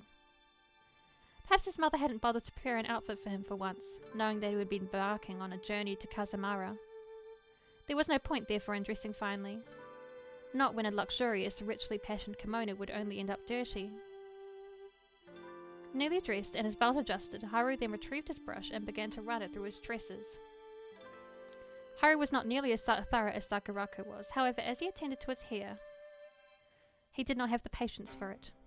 His hair was much too long, and trying to brush out all the knots which had accumulated during the night made his arm ache. Haru kept at this for a few minutes while Kisho watched. Then, with a sigh of disgust, he threw the brush down. Well, that will have to do. Now come on, it's time for breakfast. Haru led Kisho through the house, which was something of a maze, until he reached the dining room. Ichiko and Yukinari were both awake already and fully dressed, both of them kneeling together at the table, chopsticks in hand. Haru took a seat at the table and Kisho followed. The breakfast already laid upon the tabletop, a wide variety of dishes of varying colours that must have been prepared by Sachio. For breakfast that morning, Sachio had spared no expenses. She had prepared white rice, which was a staple alongside miso soup, but this had been served with pickled vegetables, some manner of salad made from seaweed, and silken tofu and fried salmon. Ooh, that fried salmon sounds good. Ooh. Wouldn't mind trying that tofu either. This was a lot of food, even by Haru's standards, but Kisho looked utterly enthralled. Oh, wow! You fancy folks sure know how to eat. I ain't seen so much food in one place since my last trip to the market. And that was on a strictly look but don't touch basis. Can I really eat all of this? Naturally. Sachio didn't prepare it so that you could stare at it. Before that, however, I ought to greet you both. Good morning, boys. I trust the two of you slept well? Oh yeah, I was out like a baby. Sleeping under a roof made for a real nice change. Goodness, you cannot really mean, can you, dear, to share our breakfast table with the likes of him? We ought to kick him back out onto the streets where he belongs. And fail to thank him for helping Sakurako? That seems like quite the poor way to repay his kindness. We have already repaid his kindness tenfold. We let him stay here, and you offered him a ridiculous sum of money, too. I am not too happy about that, I'll have you know. Haru ignored his mother's complaints and began to eat, slowly bringing his chopsticks to his lips. The salmon that Sachio had prepared was delicious. Its flesh was a soft pinkish colour and exuded steam when he dug the tips of his chopsticks into it. The taste of the salmon, as he let it rest upon his tongue, was similarly exquisite. Haru wasn't the only one who seemed to be enjoying Sachio's cooking either. This stuff is delish. I really am living the high life. I feel like the frickin' emperor. Kisha was tearing into his food like a starving wolf as though he had not eaten in days. Which mightn't have been too far from the truth. Haru could forgive Kisho for the brutish way he devoured his food, but did he have to talk with his mouth full? It was putting him off his own food. Haru ate as primly as he could, shifting away from Kisho to better avoid being caught by any flecks of stray fish. Yukinari, meanwhile, observed his son seriously. Now, Haru, you've had a chance to sleep on what we discussed the night prior, and I would like to know whether you have had a change of heart. Do you still mean to travel to Kazemaura? Yes, Haru, what do you say? Have your senses finally returned to you? Surely you can't mean to go all the way to Kazemaura. Not on a fool's errand like this. I can't condone it. Haru swallowed the mouthful of salmon he'd been chewing, then set down his chopsticks. He looked down his mother square in the face.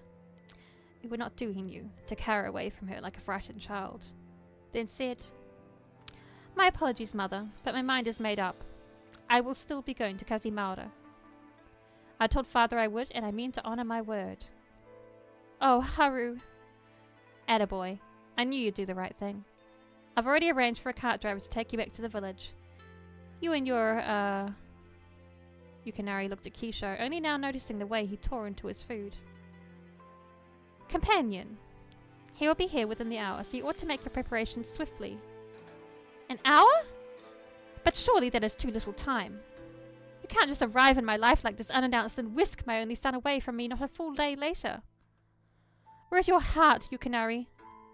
My heart is every bit as pained as yours, undoubtedly is, Michiko, over what I'm asking Haru to do. But the situation is dire. Haru needs to go to Kazemaura as soon as he can, so that he might rectify this problem. It will be difficult, but I'm sure that you'll be able to do it. It's in your blood, Haru, so try not to worry and do not doubt yourself.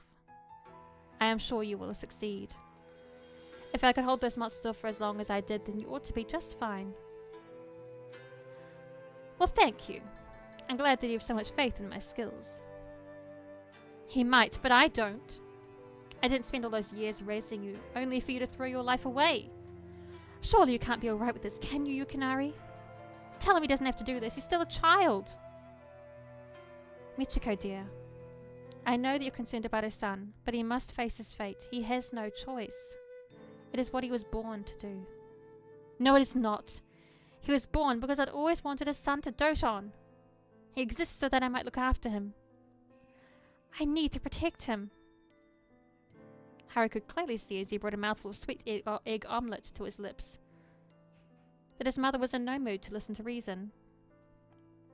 She was working herself up into another one of her fits. No longer wishing to be party to his conversation, Harry could already tell how it would end. He finished the last morsel of his breakfast that he could stomach, then rose to his feet. And where do you think you're going, young man? To see Sakurako. I thought I ought to say goodbye to her. What? Wait a moment, Haru! Michiko called after Haru, but he ignored her.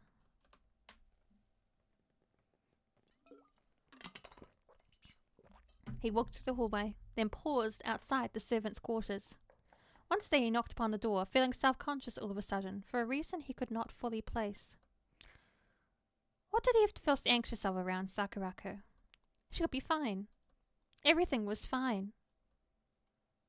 Haru waited only a moment, before a reassuringly light, breezy voice trilled to him from the other side of the screen door.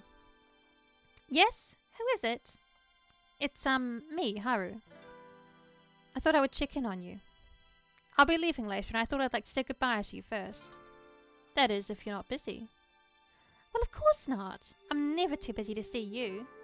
You don't even need to ask, silly. The sound of Sakurako's laughter, light and girlish, filled the air as Haru opened the door to her room. He had worried that he might find Sakurako lying on her futon, her teeth gritted with pain. But this was not the case. She was instead sitting up, attired in the same pink kimono and white apron she always wore. She must have been passing her time by practicing her stitches, though she set the embroidery aside when Haru entered and smiled. Good morning, Haru. It's good to see you. You too. I'm glad to see that you're all right. Well, of course. It'll take more than being mauled by some awful monster to keep me down. Hehe. How bold. I'm starting to wonder whether I wasn't a fool for worrying about you so much. I must have underestimated just how tenacious you are. Haru smiled, newly reassured, as he entered the servant's bedroom and knelt at Sakurako's side. So, did you say you were going to leave? That's right. Haru recounted what he had heard at the breakfast table that morning. The thought of setting off into the unknown is a bit frightening, but I can't let myself be daunted. I've wanted to leave Kyoto for a long time. I've never really felt as though I belonged here, no matter how good you've been to me. I think it's important that I make the most of this opportunity. Not, I suppose, that I have much of a choice. This is my destiny. I can't avoid it that easily, and neither do I want to. I'm going to defeat every single one of those creatures if it's the last thing I do. They deserve it for injuring you. I don't think I'll ever forgive them. My. You sound very bold. I do? Yes. You sound just like a samurai ready to go off to war. But unlike a samurai, I hope you don't feel the need to slit your stomach open if you should fail. I'd like to see you again, you know. I'd like that too, so don't worry. I'm not going to let myself die, not by the claws of one of those monsters, and definitely not by my own hand. I'll emerge victorious, I have to, if not for my sake, then my mother's. If I died, she'd never let me hear the end of it in the afterlife. True. Sakurako tittered. I can't imagine the Madame is very happy about this arrangement. You'd imagine correctly.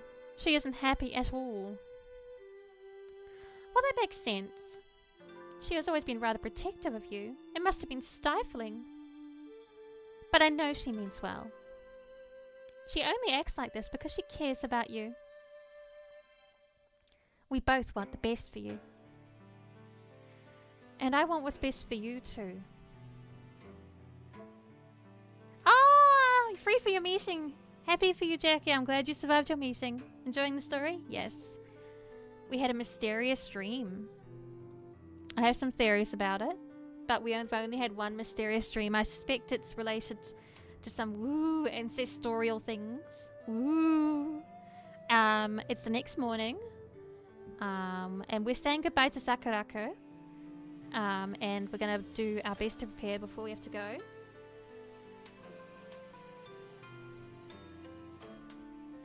So I'm going to fight as hard as I can. My mother might have raised me as her daughter, but I'd like to assume the role of a dutiful son. At least once. I'll defeat those monsters, and I'll break the curse, and I'll come back, I promise. Goodness! You make it all sound so easy. When you talk like that, you really do sound like a man. I am a man. What else would you take me for? I know, and I've never really thought of you as a young lady. You're a bit too... spirited maybe for it.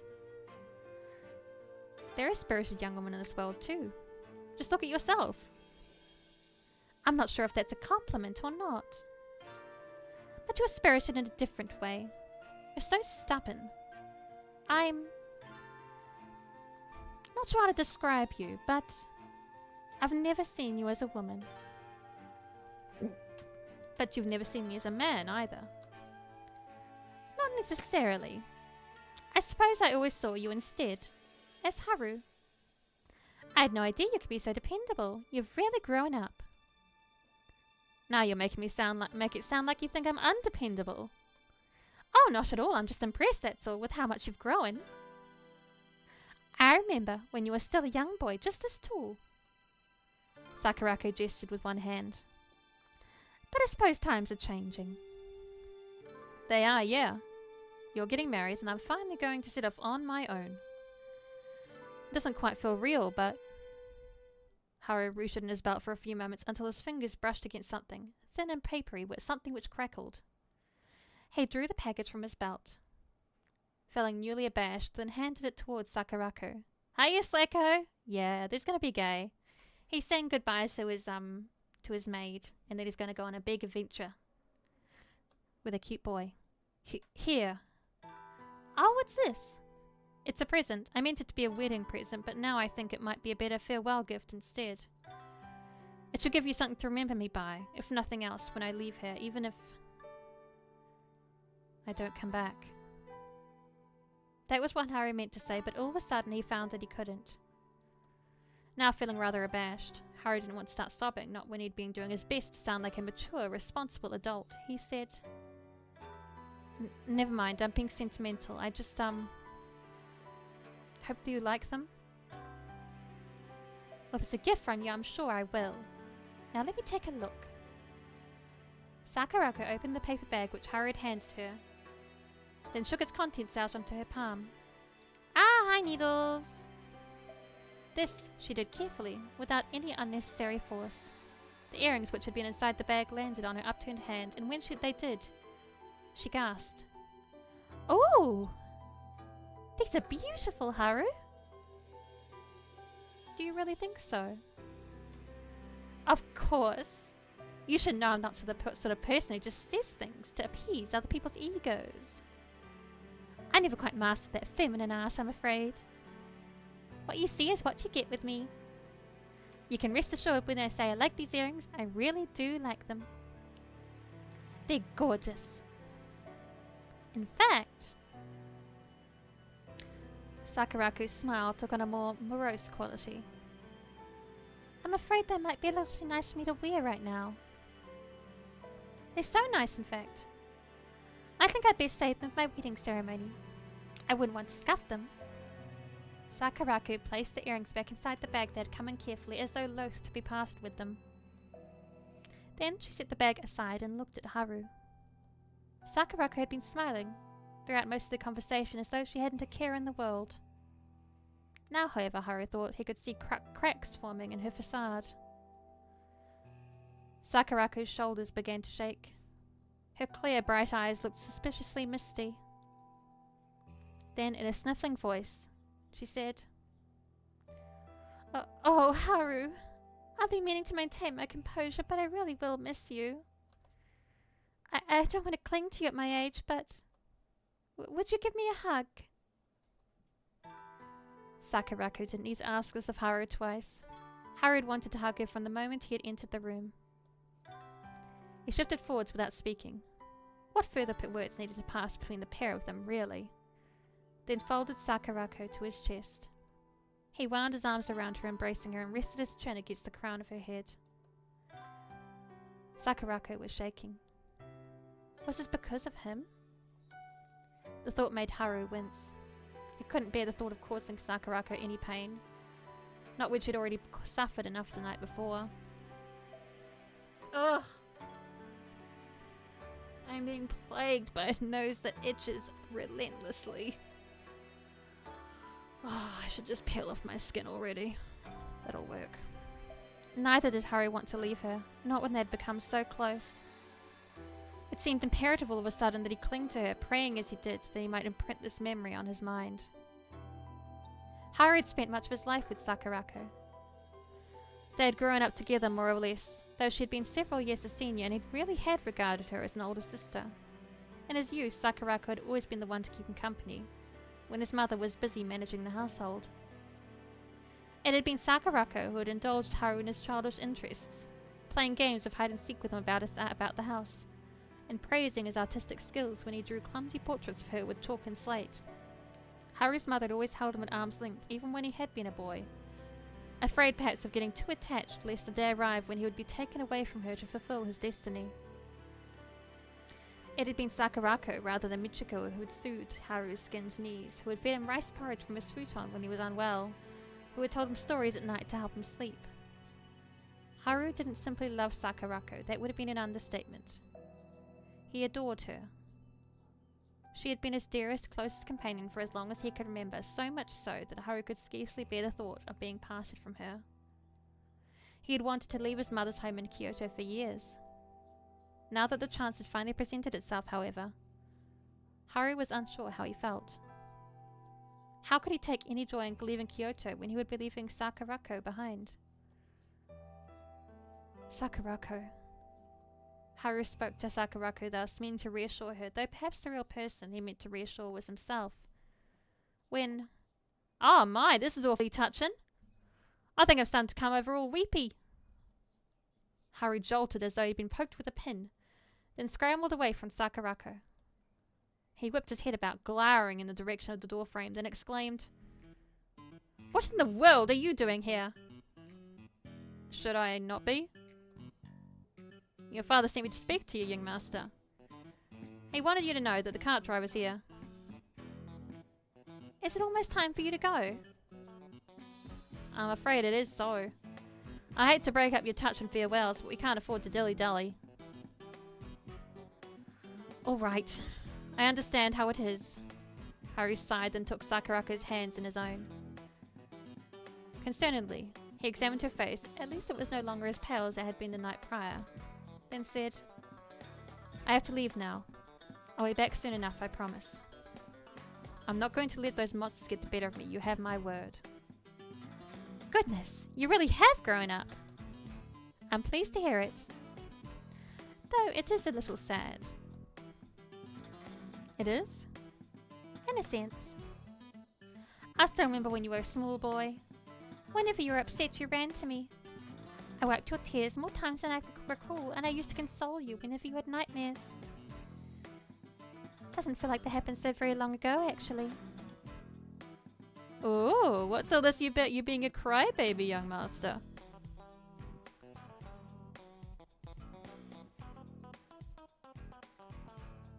Haru blushed, then scowled. "That was a long time ago. It isn't relevant. It isn't anything for you to worry about." "I ain't worried, but I do want to know more about it. I feel like I'm missing out." "What was the young master like as a kid? Was he cute?" "Harry was very cute. He used to come bawling to me all the time. He was adorable." "I'll bet." "Man, now I'm really jealous." "Why can't you be that open with me, young master? I wouldn't mind drying your tears. I think that'd be a lot better, in fact, to suffering all your nasty glares." "You deserve all the glares you get and then some. I don't owe you anything else, especially not my tears. Besides, that was a long time ago. If you want me to start weeping in your chest, you're wasting your time." "Boo. Way to shut down all my fantasies." "What fantasies? Why would you even be fantasizing about that?" "That's weird." "Maybe it is. I never professed to being normal though, did I?" "Ugh, you are so handsome, intelligent, amusing." "Impossible. You're unbearable. Why my father asked you for people to travel with me, I never know." "Oh, I don't think that's too complicated. It just boils down to being in the right place at the right time." "More like the wrong place at the wrong time." Haru scowled sulkily, which made Sakurako giggle. She looked between the two men, Haru pouting, Kisho smirking, and said in a gentle voice, "Well, maybe I'm worrying for nothing. It is true that you've done a lot of growing up since you were a small boy, young master. It is a bit disheartening when I think that you might no longer need me. But I suppose that's the way life is. We all grow up, and we all get older. We drift apart from one another. But I'm glad that you turned out to be such a reliable young man, Haru. And I'm glad that you're with him too, Kisho. It's nice to know that I'll have a companion on his journey. Somebody to keep him safe. I can't do that myself, though I'd like to. So I'll trust him to you. Please don't Please take good care of him. That's all that I can ask for." We're tripping. Oh.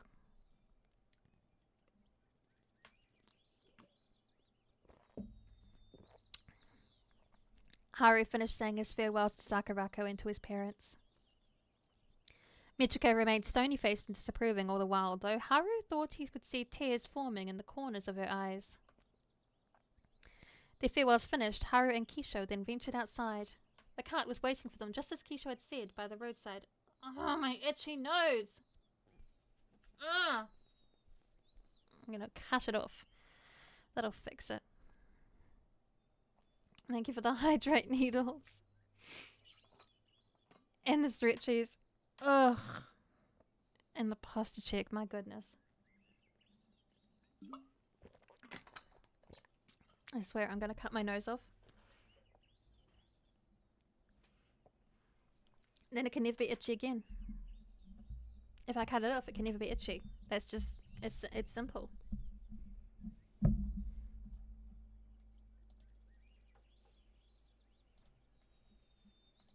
It all makes sense. Oh my god. Haru greeted the cart driver in amicable tones, then clambered aboard the vehicle alongside Kisho. Then the pair of them were off. The wheels of the cart began to turn, and the hooves of the horses struck against the road. Haru watched the scenery as it passed by him, his eyes wide with curiosity.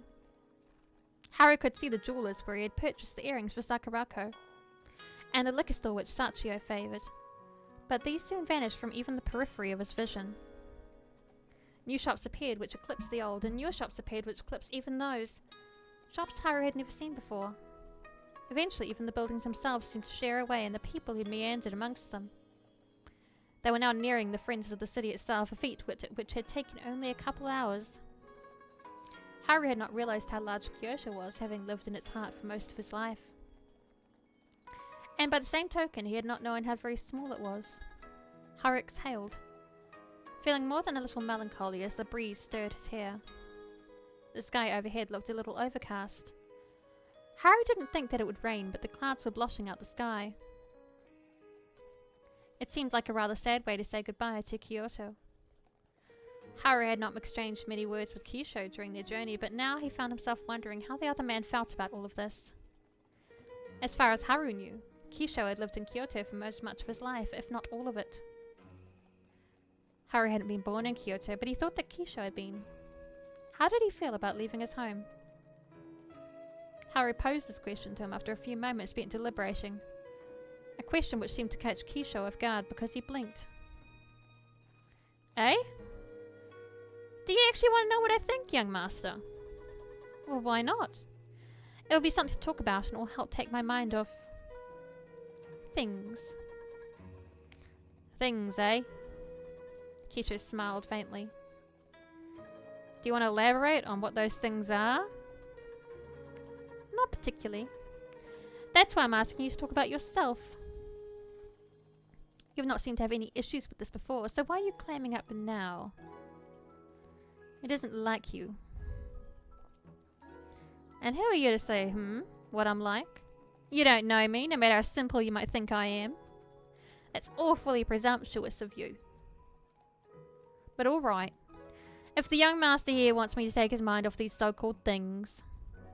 Kisho made quotation marks with his fingers. That are plaguing him, then I guess I can entertain you.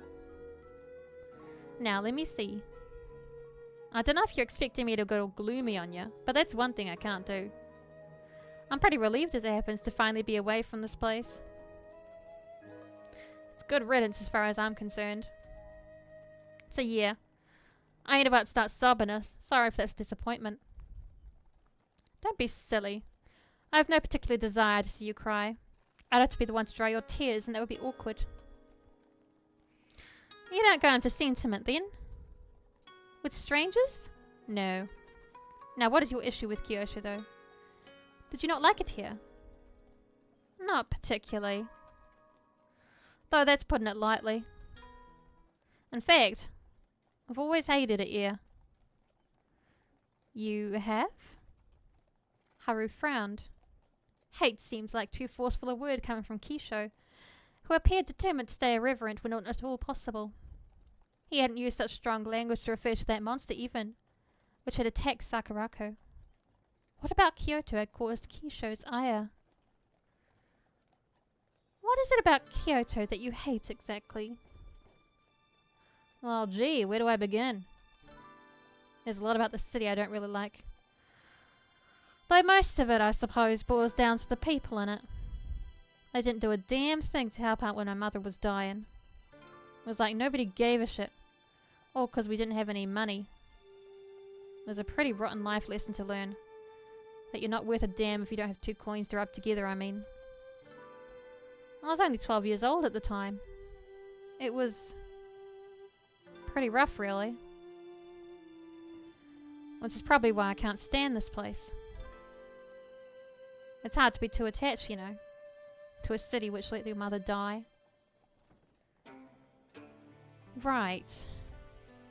Haru nodded, feeling cowed. He hadn't expected Keisha's remark to strike so deep a chord within him. In all honesty, he hadn't thought Keisha capable of mustering up the depth of emotions required for a serious conversation. Evidently, he had been taking Keisha lightly. Keisha might have acted like a fool, but Haru could tell there was more to them than loudmouth remarks and crass, tasteless comments. He was a person too in his own right, one with a whole wealth and depth of feelings. Haru hadn't wanted to consider Keisha's feelings, having regarded him, justifiably so he felt, as a crook. But now he realised how unfair he'd been. Keisha's emotions were no less important than his own. Haru even found surprisingly enough that he could relate to them. It was perfectly understandable that Keisha would not care for Kyoto, not when it contained so many unpleasant memories. Haru himself could scarcely bear to think about how he would have felt had Sakurako died. If that monster had succeeded in gutting her, then... Haru shuddered. He didn't want to think about that. Perhaps Keisha felt the same where his mother was involved. Kyoto might have been a large city, the largest in all of the country, but despite how populous it was, Keisha had been left to fend for himself. Was it any wonder he despised the city so much? If Haru had been in Keisha's shoes, he might have grown to hate Kyoto too and everybody who dwelt within it.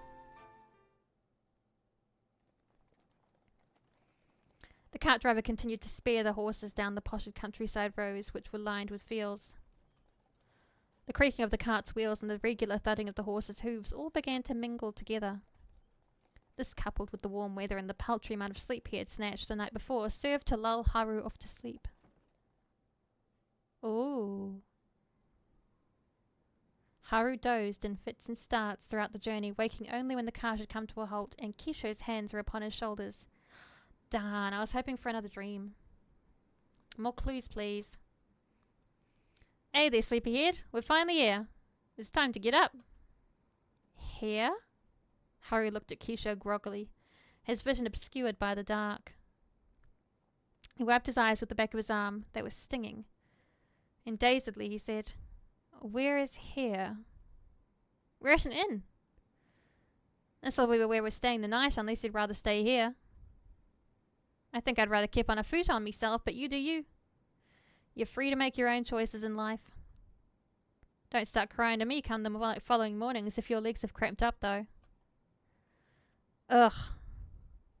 Haru scowled. Something he seemed to do rather regularly around Keisha. Fine, I get it. You don't have to be such an arsehole about it, though. Haru rose and stepped from the cart. He had been sat for too long, however, and his extremities tingled with pins and needles. Haru listed feebly to one side, but this time, unlike the scuffle in the streets, Haru did not fall. Keisha was there to support him. Upsy daisy! One of Keisha's muscular arms wound about Haru's shoulders, pulling him up against his side. You're right there, young master. You don't need me to carry you, do you? As if. Haru shoved Keisha away, scowling as he did. I'm just fine. You didn't much look like it. But I'll let the subject drop. I wouldn't want to wound your pride. Must have been taking enough beating already, after I was able to get the better of you last night. Oh shit! Welcome in, Ruby and Raiders. Hi, everyone. Hi, Crobo. How you doing? How are we today? What are we playing?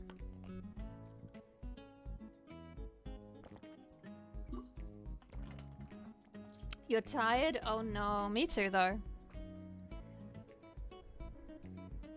Routine? Do I know that one? I don't think I know that one. Ah, thank you for the subby, the resub, Ruby. Very much appreciated. Routine, what is that? I'm looking it up. Oh, it's a survival horror.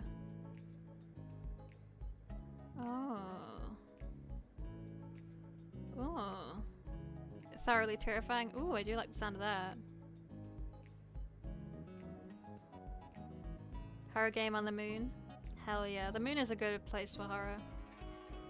It's not you, it's not used very often, but I think it has like great potential for a horror situation. You're gonna have Ruby's gonna have nightmares? Ha! Suffer, I guess.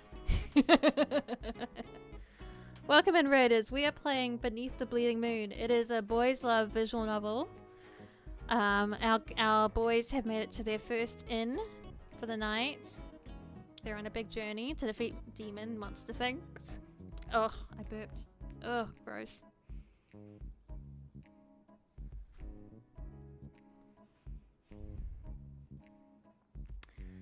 You're gonna look while you decompress? Totally fair.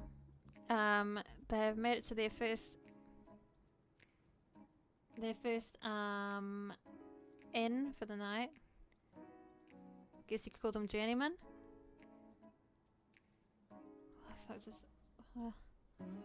What? Priscilla Googles again. Oh my god. Man, I am not. Oh, it's a thing. It's like a traveling worker. Okay. Oh, you're just making a pun. My god, girl. We'll be finishing up soon, I think.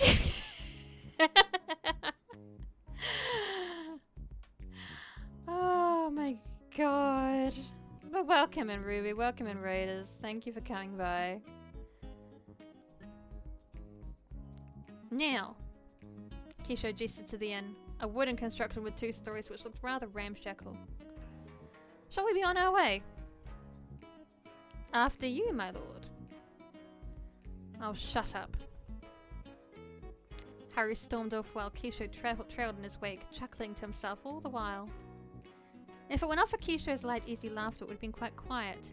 Eerily so, perhaps. The inn must have been located in quite an isolated part of the country. Harry couldn't see any other buildings flanking it. The inn itself might very well have been a relic from an era. It was so old. The door creaked alarmingly when Harry entered it, as did the floorboards beneath his feet. Harry didn't think very much of the inn itself. Its interior was shabby and had quite obviously seen better days.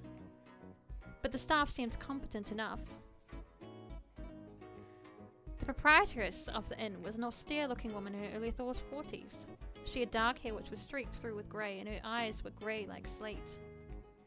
The woman was cordial, however, when Haru addressed her. She thanked Haru for choosing to stay at her establishment, and she summoned a waitress to show Haru and Keisho to their room. This use of the singular room, however, made Haru frown. Surely she meant rooms in the plural. On this point, however, the proprietress was firm. Apparently the cart driver who had entered the room inn earlier had paid for only 2 rooms, one for himself and one for Keisho and Haru. Haru supposed the cart driver had been under instructions from his father to do this. Yukinari must have wanted Keisho to keep an eye on him during every stage of their journey from dawn until dusk. His father really hadn't been joking when he asked Keisho to watch over him. Haru didn't much like the idea of spending the night with Keisho, not when he had spent the night prior with him and he knew already that he snored. He could not, however, see any way out of this arrangement, not when the cart driver was the one with the money. Haru felt rather peevish as he followed the waitress to their room. He was tired after his long journey, both physically and mentally, and moreover, he was beginning to tire of Keisho's company. It didn't help that their waitress proved to be a rather chatty thing either, who would not stop talking. She kept up a regular, continued prattle as she guided them through the hallway, prattle which did not cease as she led them inside their room. "And here you are! I hope the room is to your liking." The waitress's smile might have been wide, but her hopes were in vain. The room was nice enough, even if it was smaller than the lodgings Haru was accustomed to, but he doubted it could truly be to his liking. How could he hope to relax there when he had shared this room with Keisho? That is to say, me and the other maids tidied up in here only a few hours ago, so it should be good as new. We swept the floor and gave everything a good dust, and we made sure to air the futons out. It should feel nice and fluffy. If you have any problems, however, don't hesitate to give me a call. Looking after my customers is my job at all. After all, it's what Miss Kakuichi pays me for. Would Miss Kakuichi happen to be the proprietress then? That's right. I've not been working here too long, not as long as Chiharu and the others, but I know not to get on Miss Kakuichi's bad side. This is just between you and me, but... The waitress's voice dropped to a conspiratorial whisper. Miss Kakuichi is kind of scary. Haru, who couldn't care less about the girl's prattle, sighed and said, Now, is that really something you should be saying about your employer? It doesn't sound very professional. Kisho, however, seemed much more interested in the waitress's plight. He clapped Haru on the shoulder, grinning as he did, and said, Now, this young one's opened her heart to us. The least we could do is sit and listen. It wouldn't be gentlemanly not to. I imagine you've got a lot of grievances piled up working in a remote place like this, miss. Oh, you can just call me Yukako. And yes, you're right, it is rather lonely working in a place like this. It's so isolated. I'm glad that Miss Kakuichi chose to employ me, but my hometown is almost 10 miles away. Everything is miles away, actually.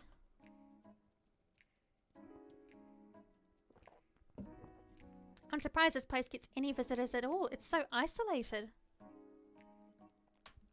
It takes me ages to walk back home, and it's even worse in the winter. When the snow piles up, you can't go anywhere. Oh? How long you been working here, Yukako? I started in October last year, so... I guess it's been about 9 months now? Why, you're practically an expert then. Thank you, I'm glad you think so, mister. Though you're probably just being polite. I'm always making mistakes, which means Miss Kakuichi is always scolding me. She says that I have about as much grace as an ox and about as coordinated as one too. Why, just the other day I wound up spilling this bowl of miso soup all over a middle-aged man. No, you didn't. Kisho's so funny. He loves the gossip. Kisho is at the sleepover with the girls, but he is not there to get with girls. He is there just to hear all the gossip and like the love stories and things. I did. It went all over his lap. It wasn't scalding, at least. It had cooled down by the time I brought it to his room, but he wasn't very happy about it. He told Miss Kakuichi about it, and she was so angry with me. I had to go without supper that evening. I was starving. If Chiharu hadn't shared supper with me, I think I might have starved. Yukako's eyes widened as she told her tale, her voice taking on a high-pitched, self-pitying tone, which Haru found incredibly aggravating. You should count yourself lucky that Miss Kakuichi only made you go without your supper. My mother has shut servants in the futon cupboard for smaller offences. What? She has? She has? She has. She never left them in there for very long, but those servants soon learned their lessons. It stopped them from making such simple mistakes in the future. Perhaps, if Miss Kakuichi employed such methods, you'd be able to tend to your guests without making a fool of yourself. A fool? 2 pink, angry spots appeared on Yukako's cheeks, and she scowled. That's so mean! How could you say that? Oh, young master, don't be like that. Kisho tutted, then looked at Yukako apologetically. You'll have to forgive him, he seems a bit grumpy. He's had a busy day, so he's not in the best of moods. All that travelling has worn him out. Hey, we just chalk it up to being a human. Yeah. Oh, hi Hester, thank you for the hydrate. I think they're just humans, guys.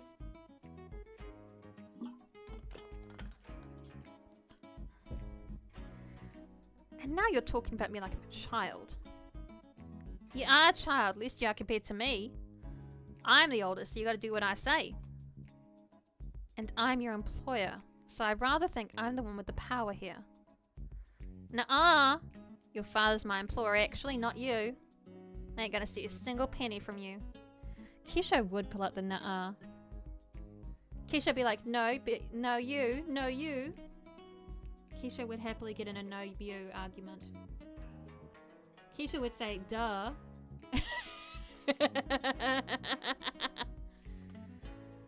Be that as it may, my family is still enlisted your services. You ought to treat me with more respect, and you. Haru glowered at the waitress who had been standing in the entrance with her hands clasped. Should fetch us some food. Isn't that part of your job? Oh, right! Yes, master, right away. I'll fetch your food momentarily. Yukako was as good as her word, too. She retreated briskly and returned in short order, her hands laden with food. She set the food down onto the table and then said to Kisho, I hope you enjoy your meal. I'll come to collect the dishes later so you can leave them outside your door. I'll be serving you again at breakfast tomorrow, which is 8 o'clock. I hope you like sea bream. To Haru, however, Yukako spared him only a perfunctory nod. It would seem, based on her behaviour, that she didn't care for Haru very much. Not that Haru minded. He was relieved to be rid of the silly girl. Humph. Haru sighed in Yukako's absence, his arms folded. What a nuisance. Eh? What's wrong, young master? You didn't have a problem with Yukako, did you? So you're calling her by her given name already, are you? I hadn't realised the two of you were so close. Well, we ain't, not really. I only just met her. Yes, you did. That's what makes your familiarity with her all the more inappropriate. I've no idea why she was acting so friendly with you or why you had to reciprocate. We're not here to make friends, you know. Or worse, engage in meaningless affairs. Oh, wow. I knew you were a stickler for propriety, young master. But I hadn't realised you felt quite as strongly about relationships between the opposite sexes. What's next? Are you going to try and forbid me from talking to Yukako next? Is that it? That'd be pretty hypocritical coming from you. What with your friendship with your pretty maid? Don't be ridiculous. I have no problem with you talking to women. Flirting with them, however, is another matter. Flirting! Kisho snorted in disbelief. And how, might I ask? Was I flirting with her? Is it because I answered her questions? Because I started using her first name? Or could it be? Is it because I committed the cardinal sin of looking at her? You weren't looking at her. Not properly. You were undressing her with your eyes. Do you think I was? I know you were. You weren't exactly being subtle about it. Alright, I admit it. I think she's a cutie. Huh, I knew it. But that's all I was thinking. I mean, geez. What do you take me for? Kisho. Haru thinks you're a big slut, and I kind of agree. You are kind of slutty. You are very slutty. Look at you.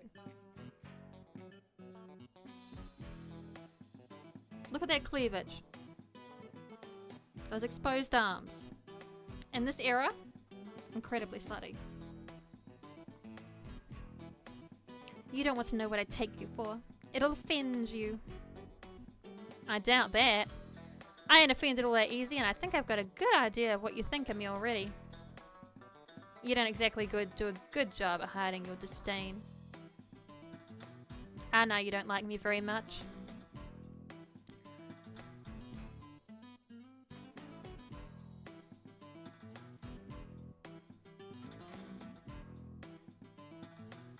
Oh, Zach, you gotta be quicker than that. The Hino treat redeem goes quick. I'm sorry. You just gotta be better than that. Like, man, you gotta... It's not my fault if you're slacking. Come on, man.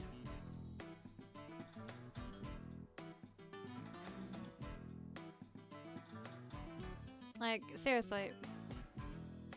It's not my fault if you slack and don't get it in time. Like, it's just, it is what it is.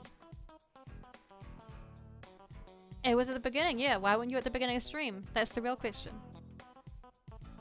Like, you know, it's not my fault. No, I will not give her a second treat. She's on a diet. She needs it. She needs the diet desperately. I need to. People are overfeeding her. It's actually really bad. She is not getting a second treat. It's not good. No, I will not give you fat Hine. It's not good for her. No. No. Hine will not be fat. We're gonna slim her down.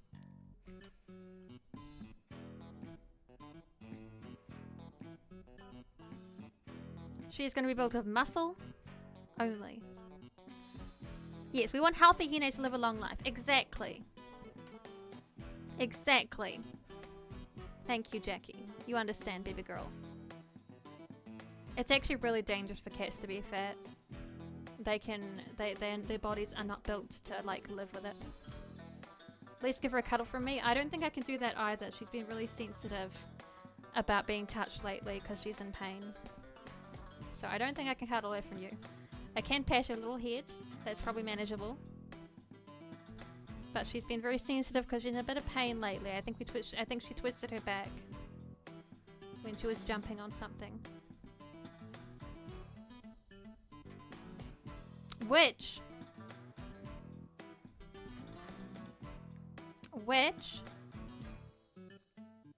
the pain would be less if she didn't have as much weight she had to carry. Okay, Zach? Think about it. It's good for her. The redeem should be a candy treat for you if Hina already got one. I don't have any candy right now, unfortunately, Jackie, but I love that. I love that. That would be very fun. The best I've got is a ginger lozenge, but I keep those for my nausea. Did you know ginger is really good for nausea? I know not everyone can like stomach eating ginger. But if you get like, there's like anti-nausea, like they're for car sickness usually. Like I found them at the pharmacy. They're just like a plain ginger lozenge for like car sickness or boat sickness or something. And it's just like, it's so good. It works instantly. Yeah, it's not really a treat, exactly. I don't really have any treats. I got, if it helps Jackie, I ate some chocolate earlier today. It was, hang on. Oh, the box is still on the floor. I just lean down and find it. Whittaker's chocolate pods. Very yummy.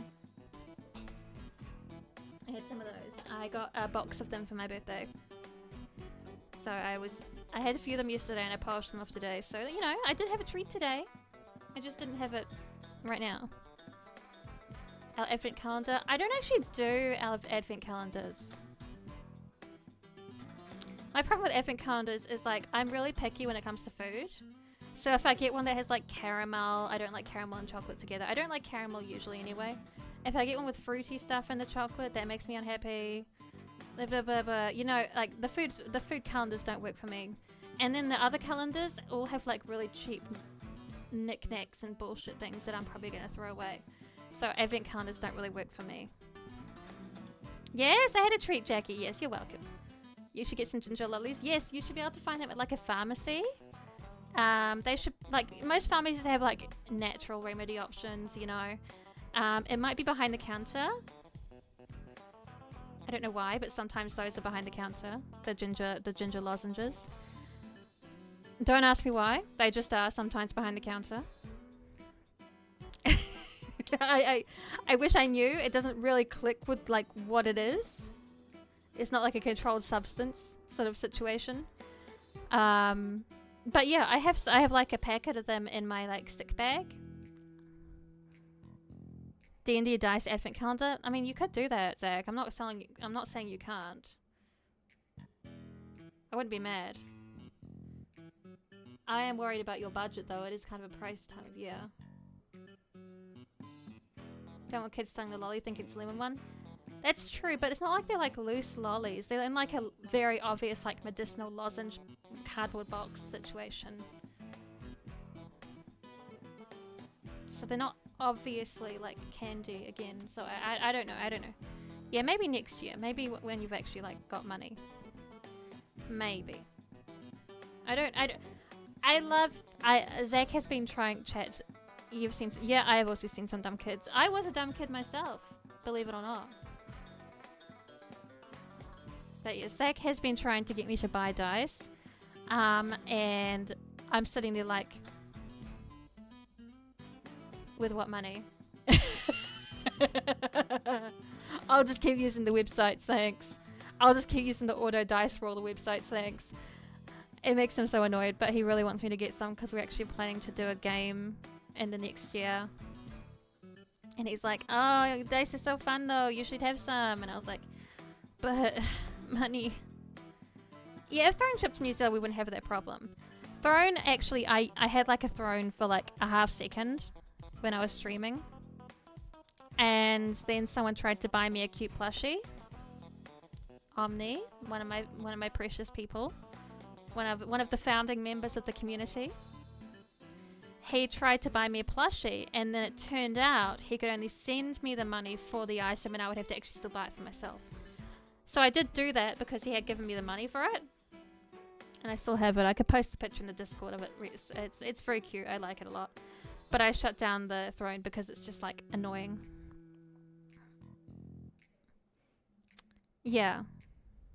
Yeah, just like it wouldn't be a problem if it just let me, like, it's the main draw of Throne is the shipping thing, is the gift giving thing. So like it's just like and I heard Australia has it, so I don't know why New Zealand doesn't have it. I don't know, it's weird. Goodness, whatever gave you that impression? But I really wasn't undressing that waitress in my eyes. Why would I? I didn't get her age, but she doesn't look to me much more than about 16. She's still a child. I'm surprised you have any scruples regarding that. A lot of men don't. Not sure if it works or not, no one tried for yet. Yes, I have heard that it does work in Australia though, because I've seen a lot of Australian VTubers who have them and they do seem to work properly. Not just like the money, but like, you know, it actually does the thing. Well, I do. I like when Keisho pouts, like this face he does with the mouth, he's pouting. He's like, no, stop poking me. I'm a good person. He's like pouting because Haru's teasing him too much. He's like, no, stop it. I'm nice, I'm good, I'm a decent person, so why are you doing this to me? He's so funny. I had 2 little sisters myself. I ain't about to start lusting after any little girls.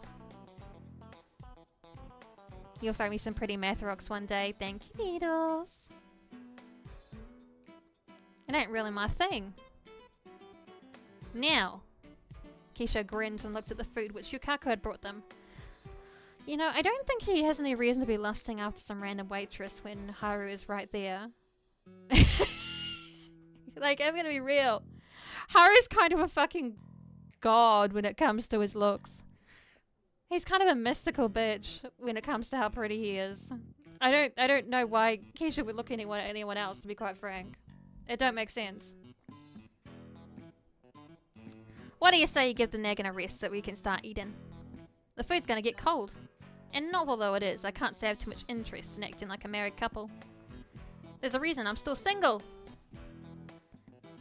Huh? Haru watched as Keisha picked up his chopsticks and started to eat. Keisha had already demolished half of the liver and onions, but Haru felt too disgruntled to wrest the rest of the food away from him. Instead, still scowling, he said, "What do you mean we've been acting like a married couple?" Huh? Keisha cocked his head, still chewing, and said through a mouthful of food, "Weren't you doing your best impression of a nagging wife just now?" No, I was not trying to do an impression of a nagging wife. Where would you even get that idea from? From the way you were nagging me, duh. I was not nagging. My complaints were all perfectly valid. I wouldn't have any reason to be irate with you if you knew how to behave yourself. And how exactly was I behaving like a wife? We aren't married. We ain't, it's true. Your father didn't make me go that far when I was pledging my allegiance to you. But even you have to admit, you were acting kind of jealous. I will admit to no such thing. Yeah, well, you do you. Still. Imagine getting so worked up because I was smiling at a waitress. I had no idea you were so possessive. He's so fucking funny. Kisho sees Haru getting worked up and upset, and he's like, what if I poked the bear some more? What if I made the lion more angry at me? I respect it, but he's insane. Shut up! And stop talking with your mouth full, it's repugnant. Haru made a start on the food grumpily. I've decided that I don't want to end the stream until I get a new CG. I want a new pretty picture. And I can't end stream until I get a new one. He might have slept for several hours in the cart, but he still felt tired. Was that why he was such in a poor mood? Even he thought his reaction about Kisho and Yukako's earlier interaction was overblown. Not, of course, that he was prepared to admit this. Fortunately, the food was good enough to take Haru's mind off the worst of his distemper. Ads, but there was a pretty picture involved. What?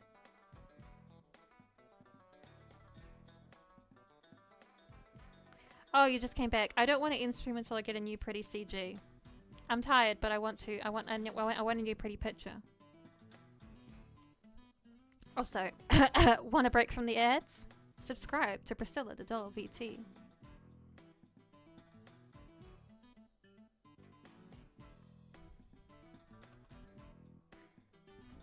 He ate primly, keeping his mouth closed as he chewed, a skill Kisho could have learned himself. Yukako had brought the 2 sake to go alongside their meal, something Haru sipped only sparingly. Haru had drunk alcohol before, but he had no real fondness for it. Kisho, however, had no qualms about imbibing. He knocked back his sake as though it was water, pausing only to wipe his mouth with the back of his arm. Ah, now that's the good stuff. I'll take your word for it. You sound almost as bad as Sachio. You talking about that old maid of yours? Haru nodded. She says she drinks for purely medicinal purposes, but I have my doubts. I think she has several vices she isn't being completely upfront about. Ha! Well, she's an old woman. It's to be expected that she would have picked up a vice or two during her lifetime. It'd be sadder if she didn't. Do you think so? Oh, yeah. Vices are proof that you've really lived, you know. They speak of experience. Then you must have much more experience than most. I've been around, yeah. I like to think I'm pretty savvy. That wasn't a compliment. I know it wasn't. You never have anything kind to say to me, but I don't mind that. You have a pretty face that makes up for it. Ah, please. That's not going to endear me, Shio, and your breath stinks of alcohol, by the way. Yeah, well, excuse me, your Imperial Highness. Haru and Kisho continued to eat, bickering sporadically all the while. Haru still did not like having to share a room with Kisho, but he supposed his company was rather diverting. If there was one thing which could be said in Kisho's favour, it was that it was certainly not boring. Once they had finished their food, and in Kisho's case his drink, Kisho got to his feet and declared jovially, "Alright, since we've come all the way to this inn, we might as well make the most of all its perks. What do you say we take a dip in the hot springs?" That doesn't sound like too terrible of an idea, I suppose. But are you suggesting that we go into the hot springs together? Well, sure, why not? We're both guys, even if you're a bit twiggier than I am. You ain't got anything I don't, unless... Kisho's eyes roved over Haru's chest. He smirked. You do? I'm sorry to disappoint you, but no, I do not have any breasts. Haru sighed, then said, I suppose I can bring myself to join you for a brief dip, provided you don't talk too much. That's the only way I'll be able to tolerate you. Haru rose to his feet and departed, leading Kisho from the inn to the changing rooms which adjoined the springs. Over there, both men stripped. Haru tried not to look at Kisho's muscular body as he removed his clothes, and more or less succeeded. Then they stepped outside. It was a cool night, and the air which rushed forwards to greet Haru made him tremble. Fortunately, however, the springs were warm, and they soon offset the unpleasant chill in the air. Haru allowed himself a small sigh as he settled down amongst the warm water, and he wasn't the only one. Chat, don't look. Chat, don't look. I'm scandalizing you with nipples. Oh no, they're still visible even though he sat down! Try to keep it together, my girls. Try to keep it together, my babes. You can do this. They're gonna kiss? I don't think they will. I think Haru is too emotionally constipated. Haru's a dude. Was gonna say, when's the yaoi happening? This is a slow burn yaoi because Haru is emotionally constipated. Okay? Kisho knows. Kisho knows that Haru is into him.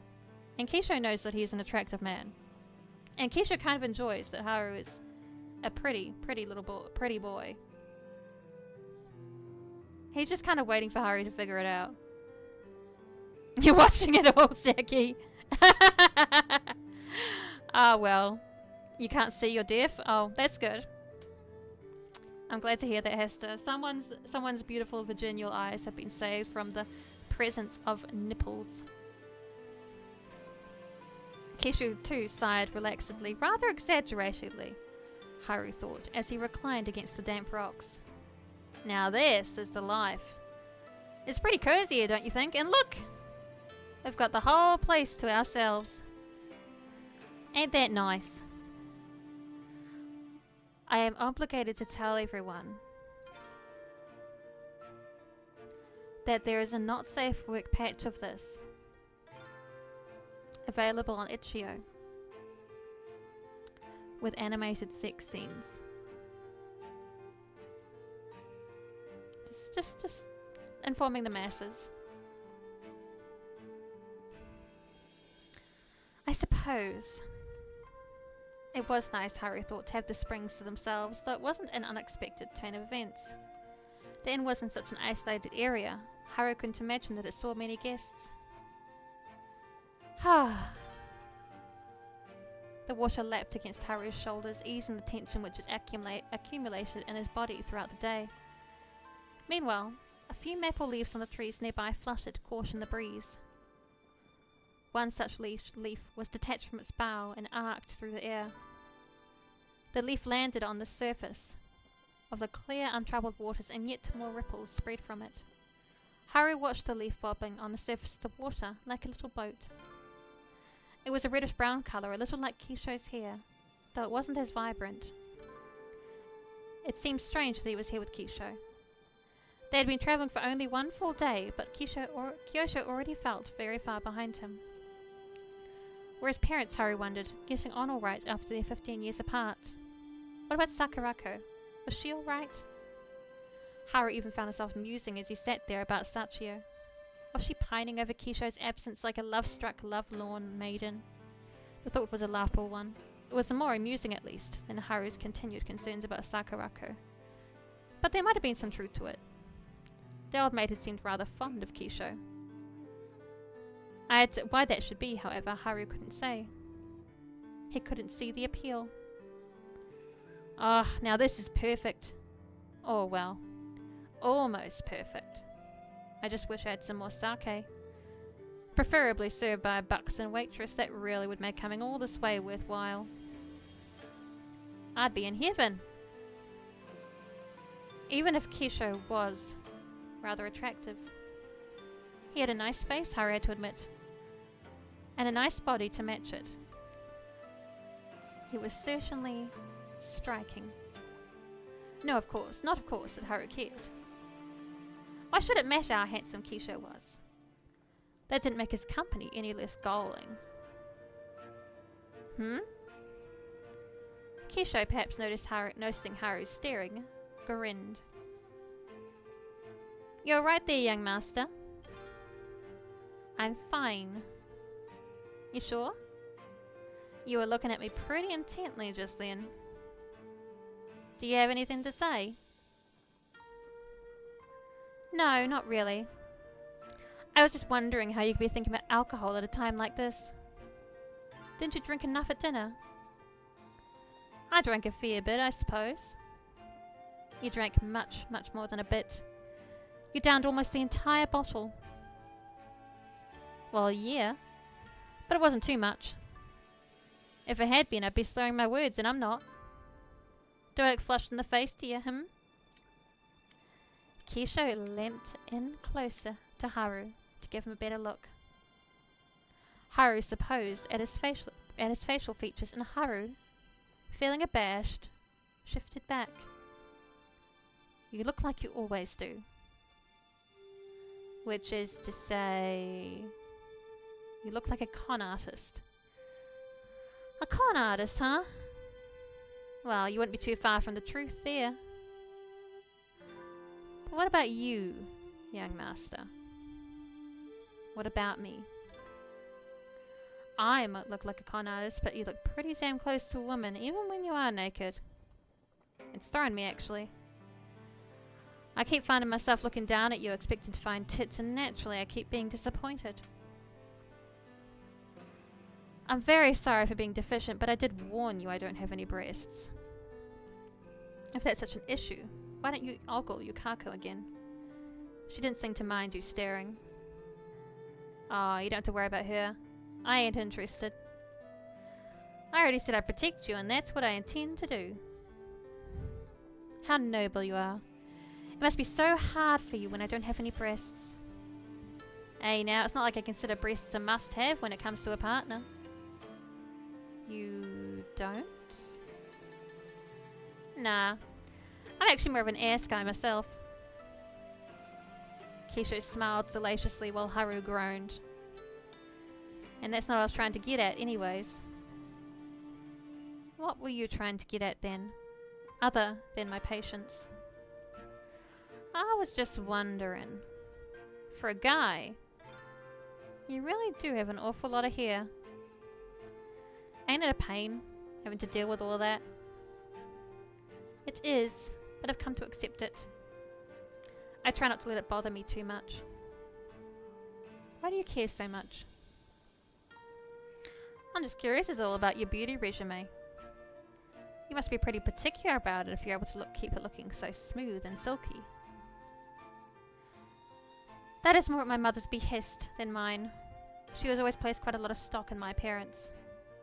Heh, I figured you weren't the type who really cared how you looked. You seem too... what's the word? Sensible?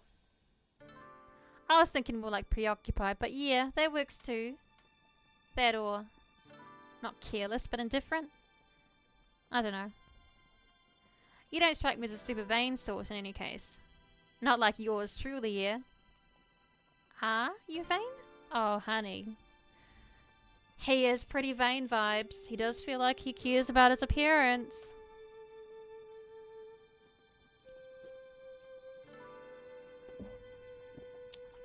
Oh, yeah. My looks are one of my best assets, so I gotta take care of him. I try my best. But I get the sense you don't really give a damn.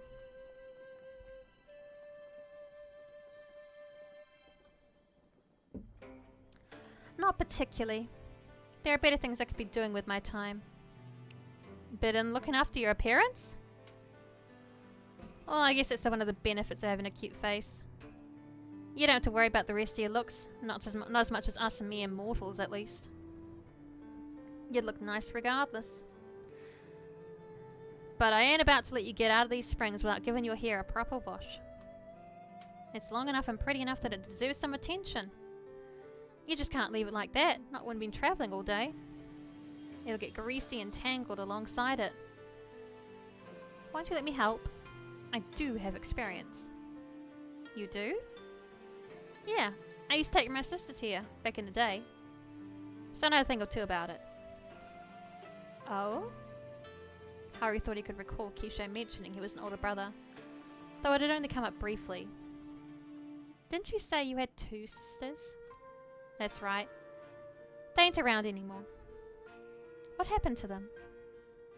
They died. Oh. Haru frowned. Kisho had spoken of his sisters in such an irreverent, offhand way, Haru hadn't been expecting this response. He supposed it wasn't too surprising, however. Kisho had said that when Haru's father had inquired after his family, that they were all deceased. Perhaps that was another reason why Kyosho hated Kyoto so much. That is truly unfortunate. I'm sorry for your loss. Ah, it's alright. It happened a long time ago and, well, it ain't alright really. I was beside myself when it happened, but it's been years since then. It still hurts, I guess, when I think about it. But that's why I try not to. Forcing yourself to forget about your troubles is a surprisingly effective way of going about life. I'll take your word for it. I don't have any siblings, so I wouldn't know. Maybe that's for the best. You're kind of cold, if you don't mind me saying, so I doubt you give your siblings much of a look-in. You're right. I probably wouldn't. I've been awful, big brother. You accepted that way more easily than I thought. And what did you think I'd do? I don't know, I figured you'd argue the point. You seem to like being contrarian. I don't like being contrarian. I simply dislike enjoying the company of fools. If you say something truthful and natural, I'll agree with you. I'm not one to deny reality. Alright, alright. You're so uppity, just like a real young lady. I'm glad my sisters weren't anything like you. They were the sweetest things, really. So innocent and unassuming. Not that they had much of an opportunity, I guess, to be anything more than that. They died young, I take it. Koyuki was only 7. Yukino was even younger, she was 5. How awful. It was, yeah. But what's done is done. I'm used to being on my own now.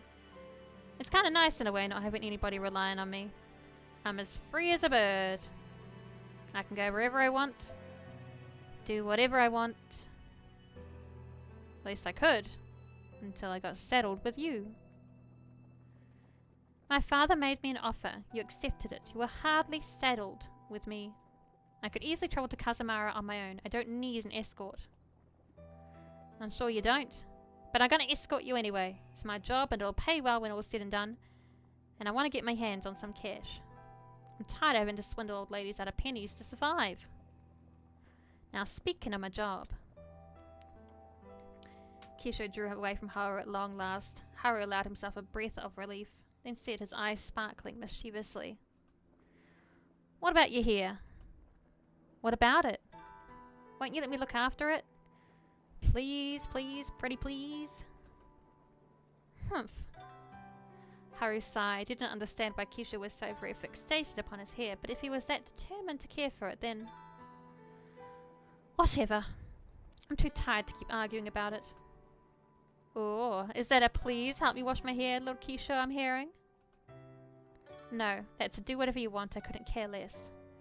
And Lord Kisho? I've always somebody to call me that. Always wanted somebody to call me that, which is once. Don't pay it too much heed. Ah, thank you for the hydrate, Hydra. I won't. And I won't be calling you Lord, either. You're getting ahead of yourself. Remember, you're nothing more than a penniless thief that my father took pity on. If it wasn't for his bleeding heart, you wouldn't be here. Ugh! You sure know how to hit me where it hurts, huh? You really do have a nasty tongue on you. But some guys are into that, I guess. Kisho grinned, then reached forwards for Haru's hair. I did it! I got a new CG! I win! I win! I win! I survived. Haru shivered as he felt Kisho's fingers grazing the back of his neck, but he made no further comments on the other man's actions. He'd given him permission to do this after all. Albeit begrudgingly. Haru wasn't overly fond of having people play with his hair, others who weren't Sakuraku that was, but he supposed he didn't particularly mind it. He wished that Kisho wouldn't make so much noise though. Do you have to do that? Do what? Hum. It's distracting. You don't like it? Does anybody like listening to anybody else hum? It just seems like pointless noise. Well, sure, it's pretty pointless, but so are most things in life. That doesn't mean there are ain't no reason to do it, though. Isn't that a bit of a contradiction? Do you think so? Keisha grinned, his fingers still entangled in Haru's hair. I don't. I mean, life's just kind of like that, I guess. A lot of the stuff we do is pointless when all's said and done. We're only individuals, and there's only so much we can do. The world, meanwhile, is pretty big, and it's often unforgiving. But just because life's tough and we might not be able to accomplish all that much, that doesn't mean we shouldn't try and enjoy ourselves while we're here. I see. Haru exhaled. That sounds almost convincing. But we're talking about you humming here. It's not worth a great philosophical debate. Not in your eyes, maybe. But I'm just trying to amuse myself. You won't begrudge me that, will you? It's irritating. So is most of the things I do, or so I've heard. But if you're going to insist, then fine. You can do what you want. Ah, believe me, I will. Now, would you mind if I want to fetch a bucket? I've got to get your hair damp if I'm going to clean it properly, and I doubt you want me dunking your head under the water. You'd be right there. I can't say the thought is very appealing. I figured. Getting water in your ears is the worst, ain't it? It is rather inconvenient. I'll try and be careful with you then. Give me a sec. Kesho wandered off, the water rippling around his bared legs as he searched for a bucket. Haru waited, staring up at the sky. It was late at night and the sky overhead was dyed a dark indigo, speckled here and there with stars. There was something cold about the moon. It looked oddly callous, as though it could see the hard tips of the human's face of which Kisho had spoken so lightly, yet remained unfeeled and uncaring. Well, that did make sense. The moon, as far as Haru was aware, was just a rock. It could no more sympathize with the collective plights of humanity than the pebbles on the roadside could. Why would he expect anything else?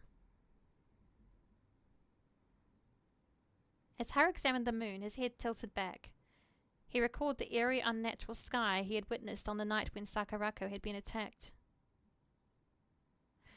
Oh, another monologue. I don't think about it in me.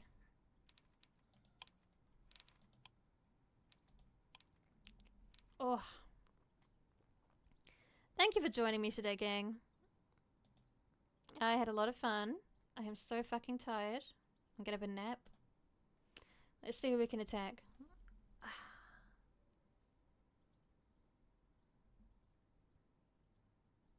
Let's see who's around. Let's see. Oh, there's a Slacko. He's playing Final Fantasy 3. He's attacking. Oh, he's not on. Is he not? What? Oh. Oh.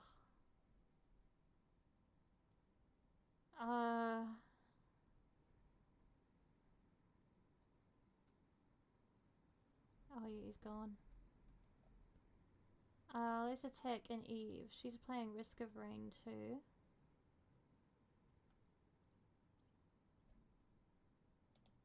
We love Eve. Go attack her pleasantly. Thank you, thank you. Thank you, thank you.